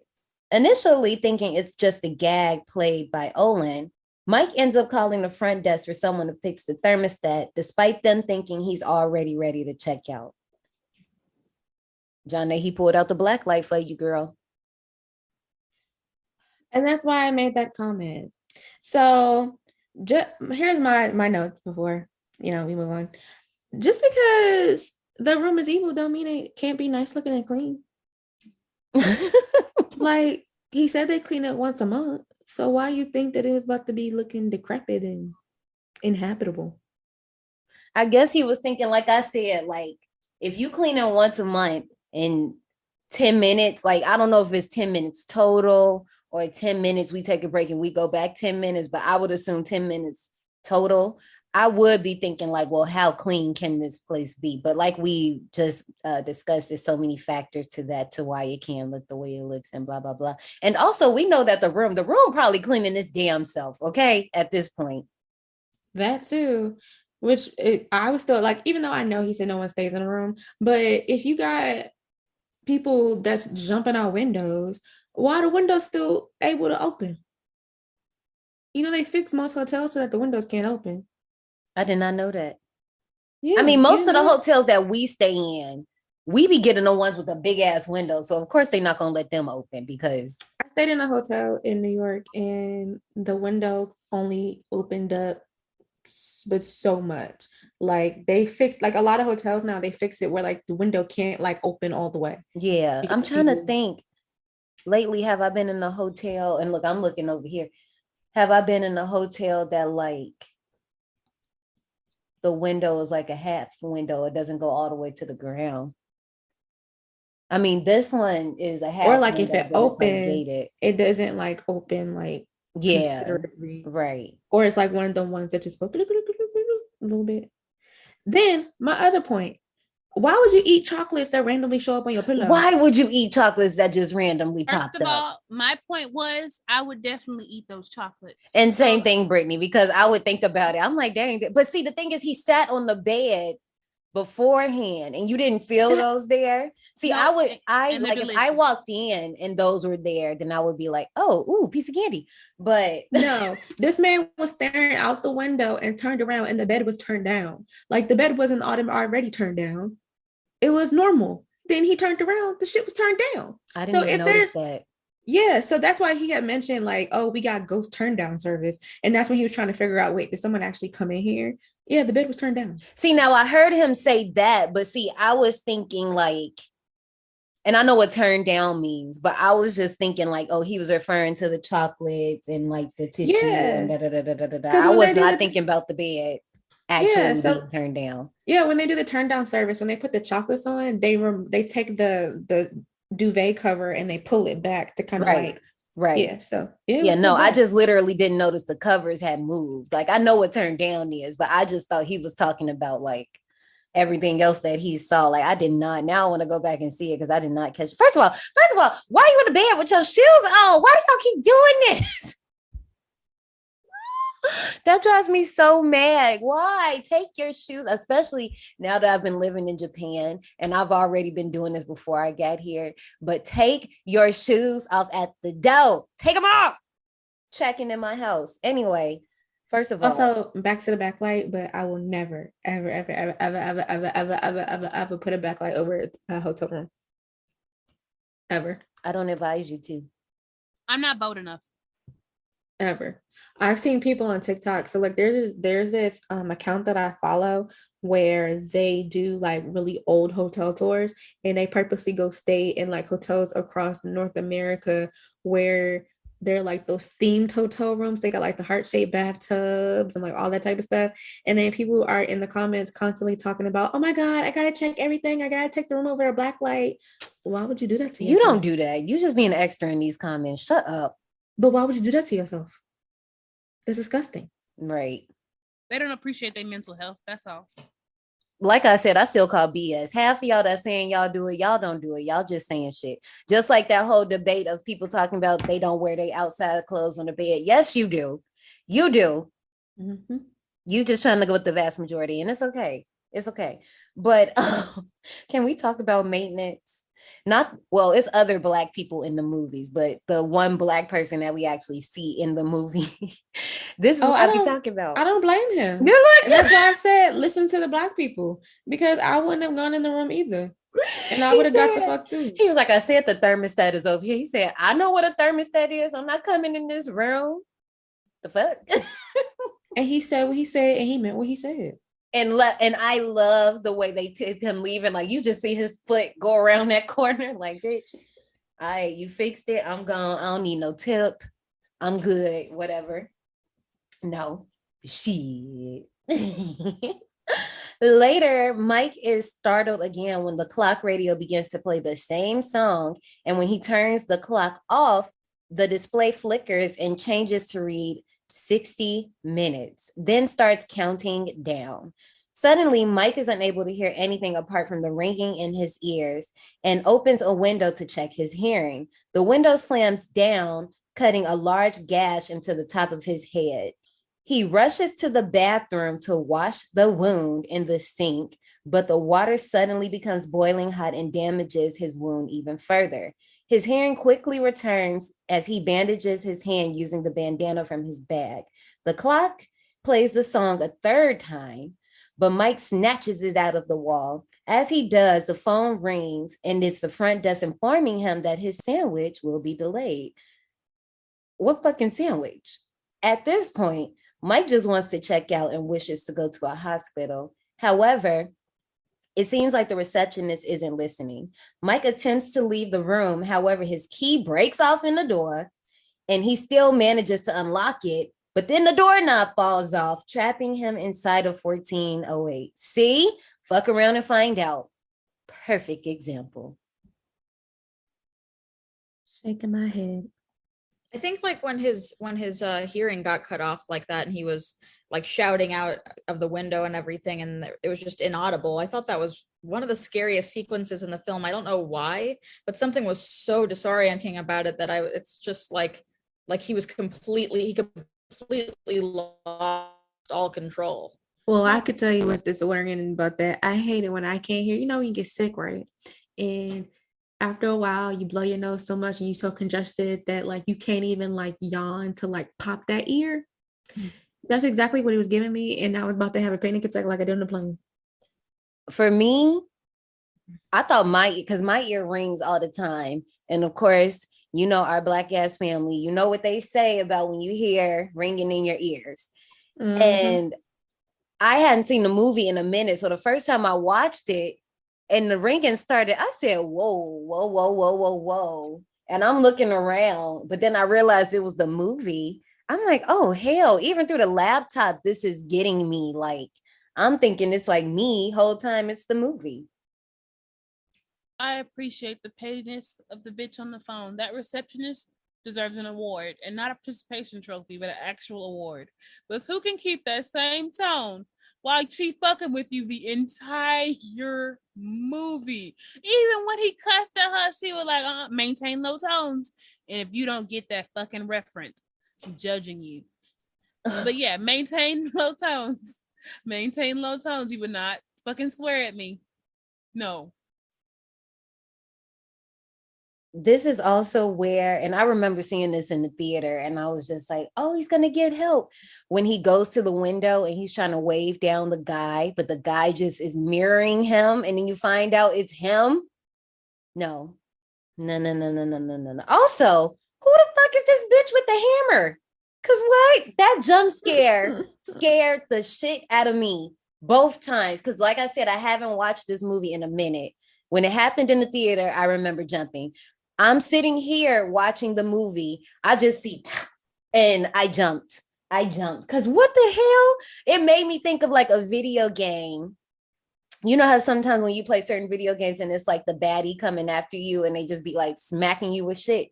That's what it made me think of. Or like if you play like the virtual reality and you turn around and there's just something right there. I'm like, whoa, like what the fuck is going on? Who? Why are you here, girl? I have something. I think it's interesting because I think in a lot of ways, because of his stubbornness and because of his attitude about things, and he was just kind of a drag of a guy. Like, he wouldn't listen to anybody, and he wasn't receptive to things. He trapped himself, and so thus he saw himself, mirroring. Like, I kind of think it's like he became his own obstacle there, and it was just kind of symbolic when he saw himself across the way. I like that take. I didn't even think of that like that, but I do like that. Because I mean, when you think about it, he is really the one that's kind of like in his own way with this entire situation, just being stubborn the way he is. That's a good take. I didn't even think about it like that. Mike begins to see and hear things. First, he hears Katie, his deceased daughter, and trying to psych himself out, he thinks he sees a spy camera in the vent. And still tripping, he tries to psych himself out again in every way possible, even considering that he might have been drugged by the cognac and chocolates. At this point, the TV turns on and shows him a video of him, Lily, and Katie. He then sees two ghosts walk towards the window and jump. At this point, nothing is working. He can't even get the help of the lady with the crying baby next door. Among one of these strange visions is a face-to-face encounter with his own father, who tells him, "As you are, I was. As I am, you will be." Basically, a quote regarding death. I just feel like at this point, we got to, I don't know how, but we got to check out. And I mean, he was trying to get out this entire time, but I'm just like, yeah, you know what? You proved your point. Let's just wrap this up at this point. Also, rewind, because he takes his little cassette recorder out and he goes, "They say you can't die in your dreams. Excuse me, Freddie would like a word with you, because what? What's this shit you talking? I can show you a place." And that's not true. I always heard, and I thought the saying was that you can die in your dreams. Your dream won't allow you to die. So before you hit the ground, or before you actually die, you wake the fuck up. But that's why you never hit the fucking ground in your dream. Because your heart will stop, and then you'll be unalived because of your own brain. Yeah, they also say that, if you die in your dream, you're dead. So, because I'm just saying, don't disrespect Freddie like that. I'm just letting you know. I think this is also where we get the bloody wall, like the cracks in the wall, and it's just like blood, like just pouring down because the wall. I couldn't tell if that was blood or not. I was very confused because it was like brown and watery. So I'm like, what the fuck is oozing out the wall? Here you go. Here she go with the blood, judging the blood. It wasn't giving blood, so I had to bring that up. And they said it was giving rust water. It was not blood. That shit was brown. I mean, it's coming out of wall with steel pipes. I mean, what other color would it be? That's why I didn't think it was blood. Like, that's why. What is that? Mike decides to try and escape again, this time by exiting through the window and scaling the building to the next window. Before he does, he makes another note on his recorder that if he falls, it was an accident and the room did not win. However, the room ain't want to be cheated, as Mike realizes there aren't any windows outside of his window and he has to go back. When he does, one of the ghosts he saw earlier swipes at him, causing him to lose his balance and dangle out of the window on the ledge before he's able to pull himself back in. First of all, I ain't never this bold. I don't care if I don't got no options. I'm not scaling a hotel wall. I'm not Spider-Man. Okay, so I've thought about it, not scaling a hotel wall, but like when you stay at resorts and you have your balconies, specifically our balcony at the hotel used to stay in Myrtle Beach every year. I had it in my head that, say for instance, we had to get out the balcony. I figured that I could be able to like shimmy down to like hold on to the bottom of the banister and like get into the balcony below me. I saw it in my head. So I know what's gonna happen. You're gonna be hanging down there. You're gonna try to swing yourself into like their balcony. You're gonna miss, and the top half gonna go backwards, and then your leg is gone. Oh, fuck no. That's exactly what's going to happen. I see it in my head. It's just going to go. Nah. Johnny, I just want to let you know that I have, in fact, scaled a balcony. Was you on some? Was you on either a hoe mission or was it on a revenge mission? None. I just dropped something. I was on the 3rd floor and I dropped something below me, and I really disappointment on her face. So I just scaled it and went down there and got it and came back up. Because I'm sitting here thinking you was about to catch a nigga. Cheetahs edition. No. See, and then John, they talk about scaling, like potentially scaling. My thought would be to go across. Like not down. I would be trying to go to the one next door and then probably keep going to get furthest away from the danger and then be like, bitch, well, okay, so like if you're thinking about like resorts, the ours would have like, you know, the normal balcony, but then there was like that concrete wall, and the concrete wall was thick. So it's like my arm span is not I see. So it's either I'm gonna go up or I'm gonna go down. When we were in Miami, we stayed at the Fountain Blue. The balconies are around it and they kind of touch there really close. So it's super easy for somebody to literally just hike that leg over and go over. I think that was the first one I was thinking in my head, but I see the type that you're thinking. The walls do be thick though. We also see a little glimpse of like the little thing on the wall that says like burn me alive. It was like, okay, well, what's that there for? But also, go ahead. Wait, continue. And then I'm going to circle back. The only thing I was going to say is I enjoy the lighting change from like when we first see this entire movie. The movie looks kind of green-ish. It was yellow. For like yellowish it was green. More yellowy. But then as soon as the shit goes down, all the color drains out and it's just like very cold. Like a lot of blues, whites, grays. You know me, I'm a lighting girl. I love all that shit. So I definitely enjoyed that. So I didn't mention this earlier when we were talking about the thermostat. Slipped my mind. So yesterday, sitting here in my house, and like it is now, I have it on 73, 74. At some point during the day, it got hot as shit in here. And I'm like, why is it so hot? I look at my thermostat. It says 79. And I'm thinking, what the fuck? Did my air break again? But you know what happened?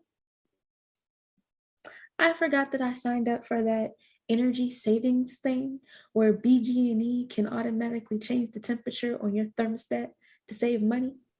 And they were in here trying to sweat my ass out. Well, I mean, at least you got an explanation for that, but this time I don't have an explanation about the thing that grabbed my foot when I was in the hotel with my mother.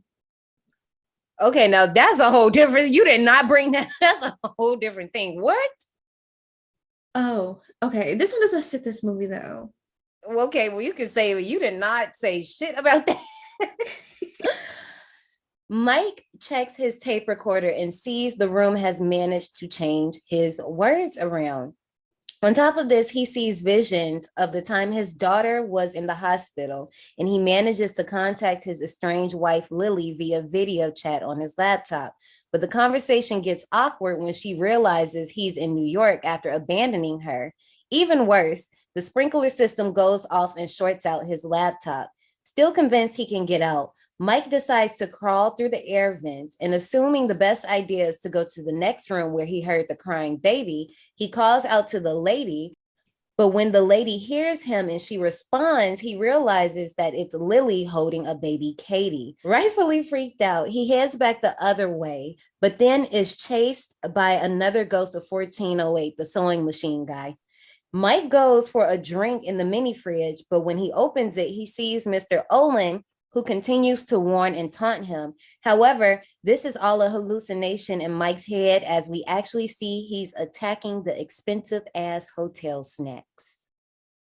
That scene is really good of him like going ape shit in the mini fridge. I said, damn. That's what I'm like, he's losing it because how you ain't feel the fact that she was knocking over them chocolates. I mean, at this point, when you going crazy, do you see anything? Nope. That's gonna cost you. I thought it was interesting that like how like in the scheme of things, not a lot of time had passed really, and he was already starting to forget when he had arrived or when he had flown in and when he had checked in and everything, and his brain had started to degrade really, really quickly given how little time had actually passed, which I thought was really scary. No, I do like that part when he's like talking to himself. He's like, when's the last time I eat? When did I get here? Da, da, da, da, da. I'm like, damn, he is like honestly going through it. Like, this is some no, the scene when he's in the vent and he looks down and Lily looks up at him, that shot, ooh, I ain't like that. I did not like that at all. Cause it was just like basically seeing a ghost. Like, what the fuck? Like, and you hear yourself on the other side of the room talking. That's too much. That's way too much. Also, I do like, if you guys remember earlier in the movie, Mr. Olin told him that they have the older keys because a magnetic key won't work in room 1408 because the room doesn't like electronics. Yeah. Mm-hmm. So I was surprised at first that the laptop even worked and he was able to talk to Lily. But I'm like, obviously the room wants this to happen. But first of all, room, you are petty. Not this MacBook. Not this MacBook. I will be so upset. And I'm going to tell y'all this. Sometimes when I take a bath or my showers, I'm going to take my phone or my laptop in the shower with me and set it up so I can see it just because I have issues. I'm basically an iPad baby. My biggest fear is that one day I'm going to press the wrong button and the shower just going to come raining down on me and my electronics. And it's just going to be a wrap from there. That's like when you know how like you do something and you like, damn, this could possibly happen. So you really paying attention, making sure you don't fuck up. That's me.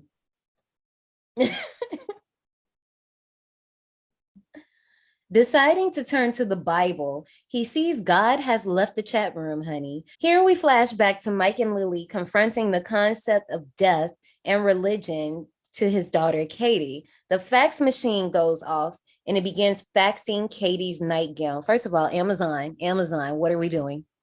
I need this to be a thing in real life. What you laughing at? This needs to be real.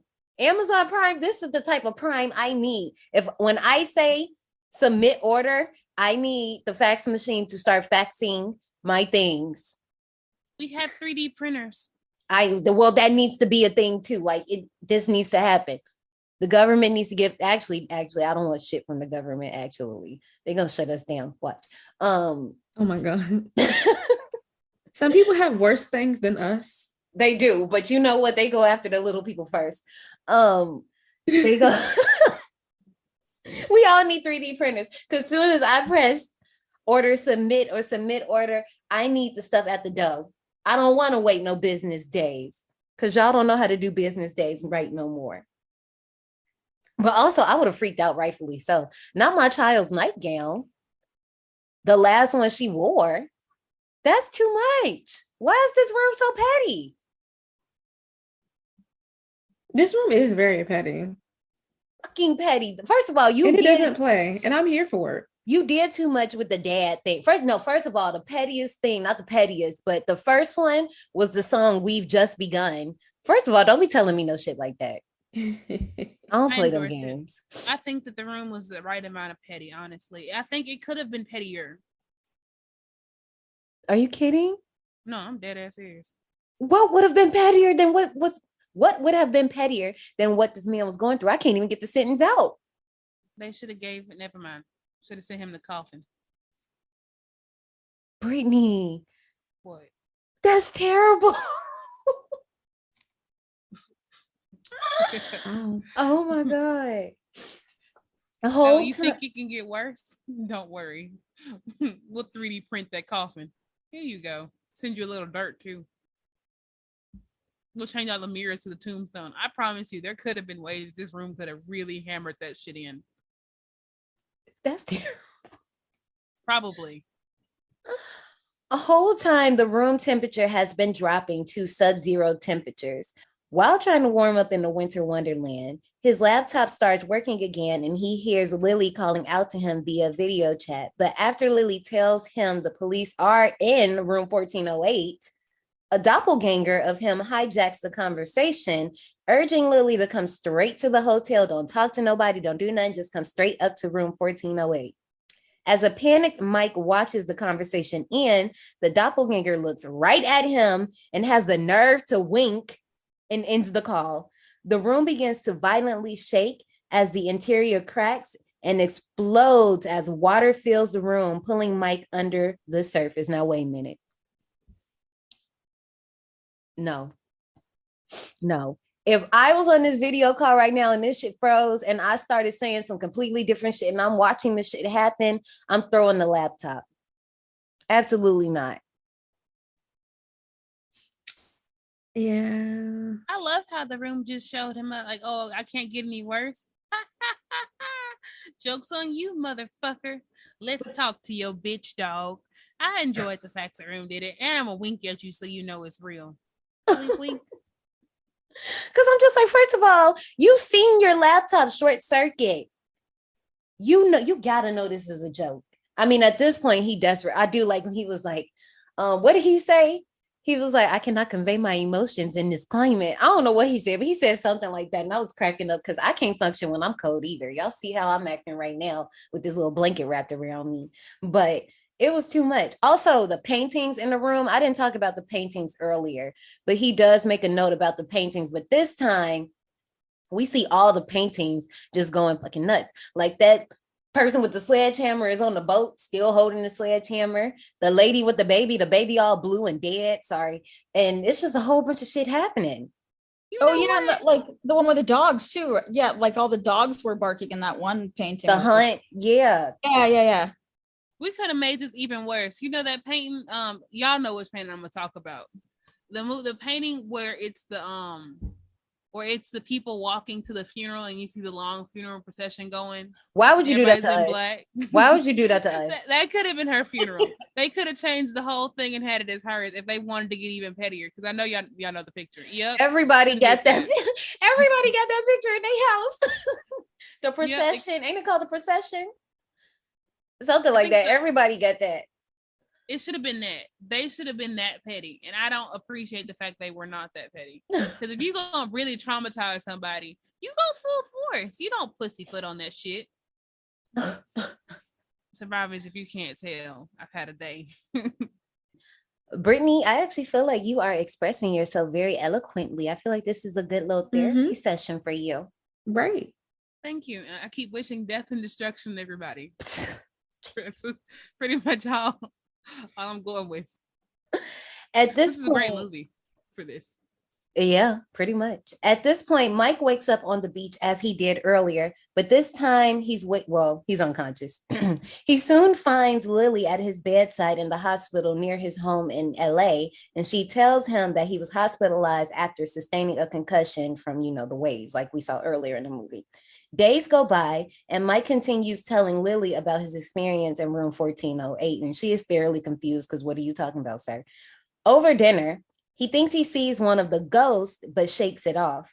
He immediately writes a novel on his experiences in room 1408 and goes to mail it. However, when at the post office, a construction crew made up completely of the hotel staff from the Dolphin Hotel and guests included, begin to destroy the interior, revealing the walls and floor of room 1408. Now fire-gutted and finding himself still trapped in the room, there is a small inscription on the wall visible from the window reading, "Burn me alive," the same one we saw earlier.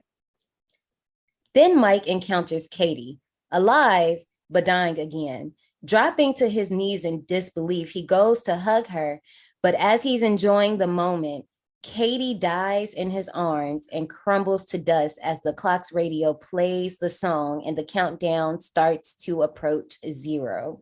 When it finally reaches 0, the room changes back to normal, undamaged, and pristine.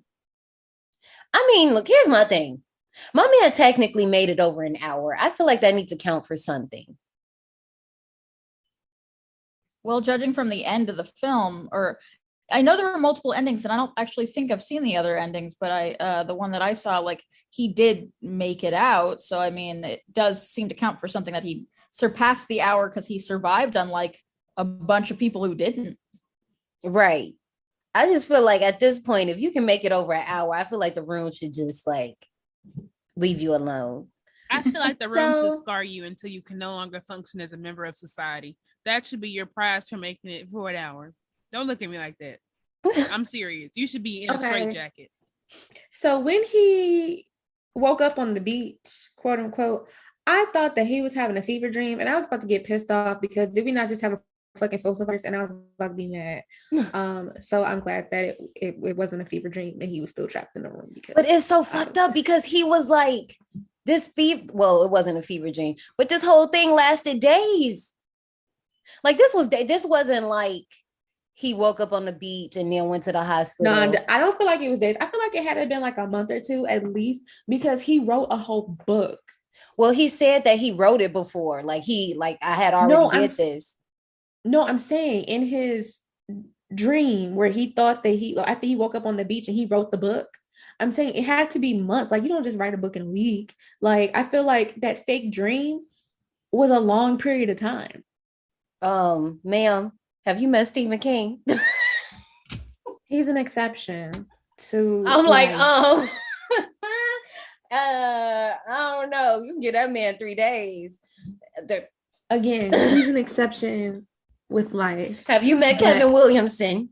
Again, you're talking about exceptions to the rule. A normal person. These are above average people. This is just so much for me because I cannot fathom thinking I just went through this nightmarish thing and I got out and I'm back up in this shit. What the hell?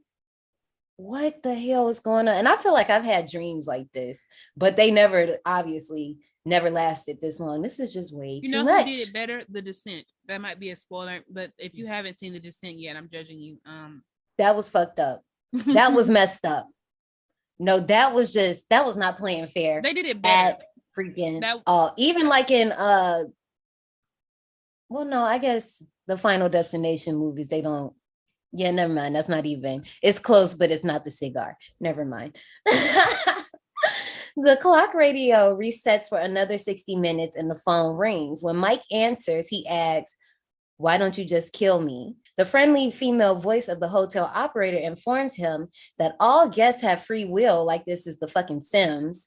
And basically, he has two options. He can relive the hour again and again, or choose to take advantage of their express checkout system. We'll just call it what it is. A noose appears in the bedroom, and Mike has a vision of him hanging himself, and he tells the operator that he will not be checking out that way. He also sees an open grave right next to Katie's, like I said earlier, a la It.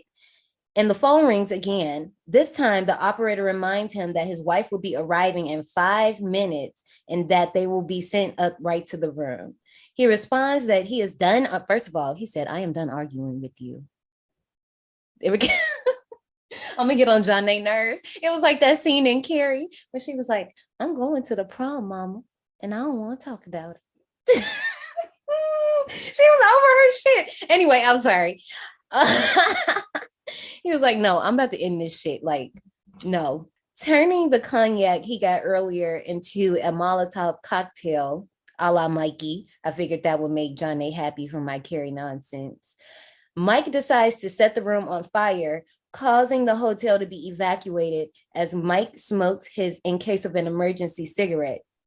Lily, who just arrives after she had been summoned by Mike, the fake Mike, is stopped from entering the hotel, but tells the firefighters that Mike is inside the room. Mike awards the Dolphin 10 skulls on the shiver shell. Jesus, I can't say that. And then throws an ashtray through the room's window, which causes a backdraft to overtake the room in just seconds before the firefighters can batter down the door. Laughing hysterically, the firefighters get him out. And though he's very burned, Mike survives and attempts to tell the firefighters not to enter the room as it is evil. A short while later, a smiling Olin can be seen in his office smoking a cigar and praising Mike for surviving. First of all, it's too much. Because I don't know if I just would have been that bold to set the room on fire while I'm still up in there. I would have. I don't think I would have been ready to accept. Well, we know you misfire. I mean, look, if you're lucky, sorry, I do mean this though. If you're lucky, you'll die of smoke inhalation first. That's if you are lucky. Yeah, but she forget Ashley has a fear of her own demise. Okay, because bitch, I ain't about to purposely set myself up. But she's gonna go to sleep, so really, she didn't have to worry about it. She just think that she's going to a nice little sleepy sleep, but she's never gonna wake up from that sleep. I was just gonna say psych yourself out, but I know it's coming.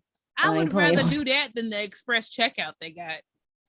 Oh yeah, no, we definitely not doing that. I'll pull a Veronica from Heather's and put it around my waist, but then the room will probably tighten it around my waist and snap me in half. No, that room is petty. You're not gonna get You're not gonna get better of that room. That room will get better of you. I would. No, but you know what I just thought of? Like, okay, so earlier in the film when he throw something out the window and then it just, instead of dropping to the ground, it just fizzled away. Yeah, so the lamp. If they fall, like, okay, so if they jump to their demise or they unalive themselves or whatever, do they fall and then die on impact, or do they just fizzle away into some sort of they die. other place? See, I feel like the room is fucking with you. It will make you think that that's gonna happen to you, but then when you try it, you splat. Yeah. Okay. Like, bitch, you're not turning into butterflies on this one. Right. Okay. Yeah. Brittany, shut up. What? I started to watch that movie a few days ago and I didn't. Now I'm probably gonna watch it. I like that movie. Oh my goodness. Anyway. Chop, chop, chop, chop. That's literally what the baby says. I gotta give me some cherries now and go watch that movie.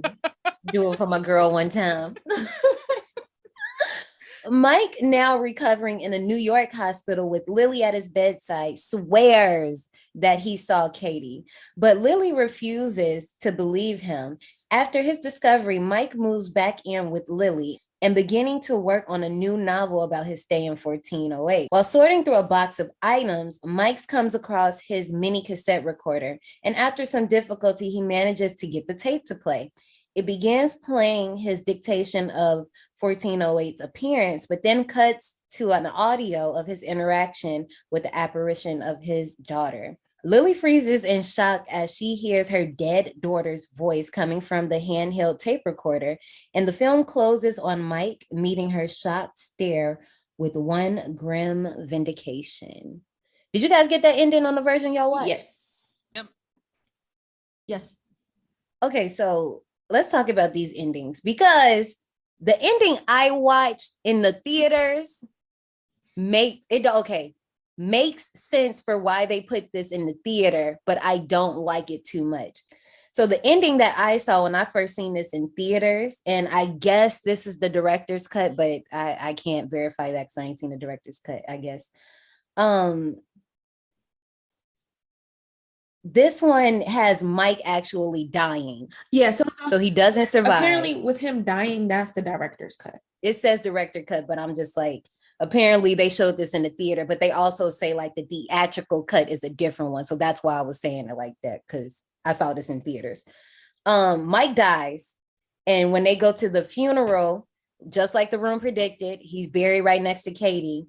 And Olin shows up to give Lily a box of his belongings. And, Sam is like, okay, can we not do this? Like, yeah, let's not.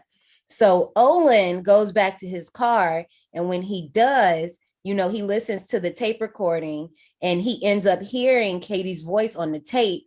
And when he does, he sees a little girl in his rear view mirror and he's like, what the fuck?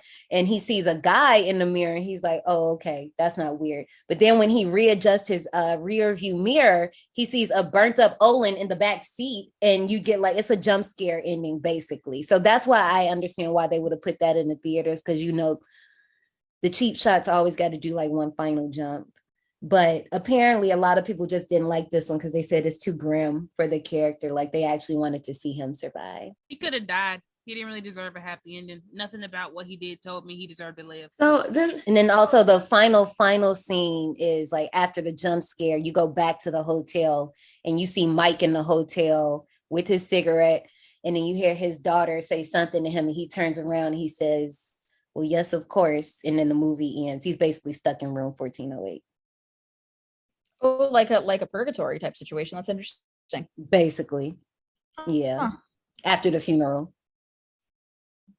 I do like people being stuck in hell for all eternity. That would have been good too. Well, hell's waiting room for all eternity. That would have been nice. So either him dying or him being in the waiting room. Both of those worked for me. I really didn't want him to live. I was kind of disappointed that it was the gotcha bitch. Like, oh, you didn't believe I heard our dead ass daughter.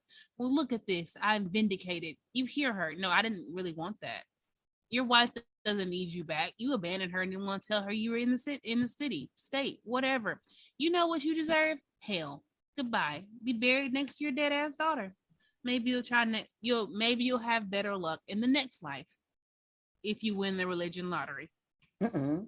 The next ending is kind of a mix of the one we just talked about and the former. But what happens is we see Olin making the remark when he says, "Well done, Enslin, well done." And instead of the funeral scene, sounds of the funeral are dubbed over shots of Los Angeles. Lily and Sam are sorting through Mike's things, and Sam returns to his New York office and discovers the manuscript that Mike wrote about room 1408. Sam reads the story, and audio from Mike's experience in the room are heard. In a final scene, Sam's door's office slams shut as Mike's father's voice says, "As I was, you are. As I am, you will be."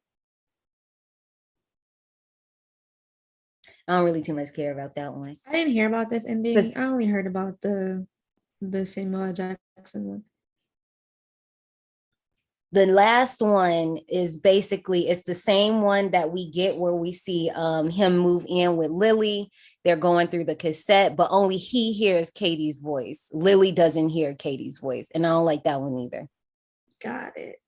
But I don't know. For some reason, it's like I don't like the jump scare one with Samuel L. Jackson, but also it's kind of like, I don't know why that one was embedded in my head and I forgot about all the other ones. I think because, like I said, that's the one I saw in the theater. So when it didn't happen, I was like, oh, damn, he survived? Did I make that up? And then when I did my research and I seen it was like 20 different endings, I was like, oh, okay, we got it, cool. I like the the ending that I saw, the one where Lily hears the voice and freaks out. Because for the not first time, but finally, it's not making the person just seem like they crazy. Because we always get that in a horror movie where somebody is trying to tell people stuff. I heard this happened, and they never get that like moment of, see, I was telling you this happened, and now you heard it, so now you can't even say that this didn't happen. Plus, it's always kind of interesting to me seeing horror movies, like especially like when I brought up The Last Exorcism earlier, where it's like seeing the shift from skeptic to believer, and then just how that came to be throughout the film. It's interesting because I don't see it very often, so I kind of appreciate it. That too, yeah, they definitely turned him out that day. I bet you won't say that no more about no guns. Ratings. This movie got a 6.8 out of 10 on IMDb, 80% on Rotten Tomatoes, and 4.2 out of 5 on a Japanese rating system that obviously I can't read Japan, so whatever Japanese rating system this is, that's what it is. And 88% of Google users liked this film. What do you all rate the film? Oh gosh. Well, I rewatching, it is one of my favorite horror films, I'll say that. Like it's definitely one of my favorite horror films. I do appreciate it for a lot of reasons. I like the cast. I think it's unusual, and I like that it's such a small cast too, and it's so focused on this one character and his development and the relationship between himself and Samuel L. Jackson. Everything. I really do love it. So 95. Ooh. Now I'm like, you know what? I feel weird though, because like sometimes I have a tendency to I review films and stuff, but like I'm very like, oh, all the stars or all the whatevers, but I'm just like, but I feel like sometimes I overlook things at the same time and maybe don't have as much of a neutral or whatever, because I love this film. That's so me. much. I don't know. Like you feel how you feel and stand on it. Don't let Brittany bully you. I love it. Be proud of your rating. Okay. I'll stick to it. I will stick to it. This one, I do like this movie. As far as Stephen King adaptations, I do feel like it's a strong one. Movies where they do like one location horror where we're kind of like in one place for majority of the time and you can keep my attention entertained. The jump scares were actually worth it. They weren't like just musical stings. I really enjoyed that. I like this film, but I'm not super, super, super crazy about it. And also, I feel like I'm kind of letting my notion of knowing that tops and bottoms is coming up, and I got too many of one score already. Wow. Don't be and I feel really bad stuff just because you feel bad. Tell how you really feel.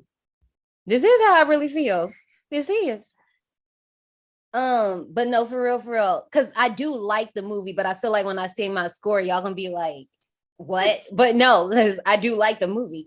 But I just want to give this 70 because I do really like it, but it's not like I'm reaching to watch this movie at any given moment. But I do enjoy it when I do see it. Say it with your chest now. Oh, funnily enough, I have the same rating because it was a good movie. It was cathartic, more than it should have been. But I ain't watching this again, y'all. Not happening. It deserves to pass, but it deserves to barely make it. So we're gonna give it a 70. Okay, so it was an enjoyable watch. Well, it was a tolerable watch. I did not hate it. I did not hate it. I enjoyed the room. Like, I knew that the room wasn't playing. Like, when that clock said 20, it said 20:07 at first, right? And then all of a sudden it said like 8 something, and I knew it was off. And I'm like, dang, the room is doing a countdown. Oh, you ain't playing. Like, you I'm laughing throughout the movie and stuff. I enjoyed how the room was very, very petty, but it just wasn't doing it for me. I don't hate it, but it just wasn't doing it for me. So when I finished the movie, I initially gave it 50. Initially. You was trying to put it in doozy territory. Initially. It wasn't lower. I didn't have lower than 50 feelings, but this conversation warmed my cold heart, and I'll give it a 60. Oh, I love that you could raise this rating. I'm not raising Jennifer Body. I'm glad you beat me to it, because that's what I was going to ask. That is dead next. in the water. It warmed your cold heart. No, bring that rating it's dead up. in the water. It's never dead. Let's go ahead and head out to the souvenir shop. Even the dead bodies in the ocean move because of the fish. Thanks for writing. Before you go, take a detour into the souvenir shop. Okay, I really was feeling the old antique key, but I don't know what I would do with it though. Like, I mean, obviously the most obvious answer is a keychain, but I'm just like, I feel like there's something else we could do with that. But then you can have keys that open random places in the park. Hell no. No, absolutely no. But Johnny didn't say what random places. Exactly. You can like open the bathroom or the janitor's closet where we don't keep shit at. This is not a catch-all key. It's like you have to figure out what the room goes to. It's a bullshit key. Yeah. It don't open none of our valuable So people could just walk around sticking keys in places. Sounds like life. I don't know about that. I don't know about that one. But also I was gonna say I'm really feeling the hotel receptionist. So like, what if like when people call to book tickets for the park, like that's the voice you get and it just kept messing with you until one of us picked up the phone?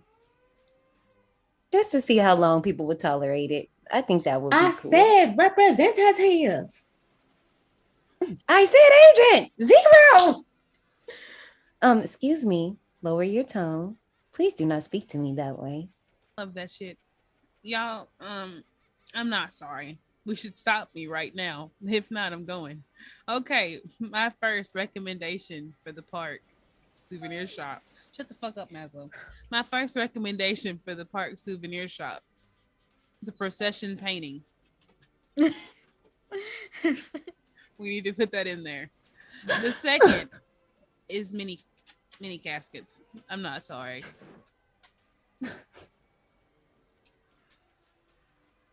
And we can get them customizable with your name on it. For this movie? They had a grave. What goes in a grave is a casket. So mini caskets. You can customize them with your name. Pimp your casket. D180 style. I don't even know what to say. I really don't even know what to say to that. I don't. You're welcome. That's a great recommendation. You put your keys in there. The key can go to that. Y'all talking about keys to the park. I meant like you go can to put that. one of the keys at your house, like you can literally put it in there and just bury it. Your spare key so you can find it. Or like, what if we had one of Mike's books, but it wasn't really a book? It was like one of them books that when you open it up, it's like a little pit inside. You put stuff in there and hide it. No, we need to keep the casket. Oh, okay. Sorry, my bad. Y'all ready to run park announcements? That was 2 out of 4 for our theme, Be Our Guest. Before we go, I want to thank Celia for joining us this week. We had so much fun having you. Thank you so much. Thank you so much for having me. I'm Silent Hill together. Oh yeah, I would love to play Silent Hill with you. I'm so I'm so excited. I had so much fun. Thank you all for having me. Never a problem. One more time, can you tell everybody where they can find you on socials or different things like that if you want them to find you? Yeah, I'm like one of those weirdos that's like, I hide a lot, but like, yeah, usually like I change my name all the time on these social things, but right now it's Draculatka, so DRACULATKE on Twitter and Instagram, and I'm like sporadic on there and weird, but like that's my name on there right now. Thank you.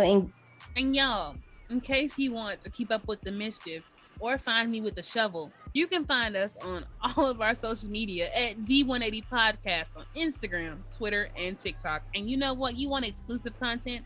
Come join us on Patreon. It's only a couple dollars. You should really think about joining us.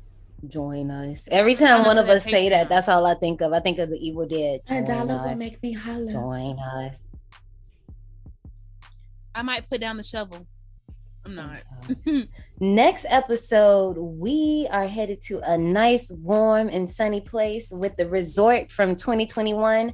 You can catch this movie on Hulu. It's a Hulu original, y'all. But with that being said, we out of here. Peace out, losers. So no, I'm kidding. Love you. Bye. My birthday just passed. I'm so sad. Who the fuck are we kidding? Who the fuck are we joking? It is August. My birthday will be every fucking day until August ends. See you later, survivors. Happy birthday, Brittany. Thank you, Brittany. Hate you. Mean it. So no, I'm kidding. Love you. I'll see you soon.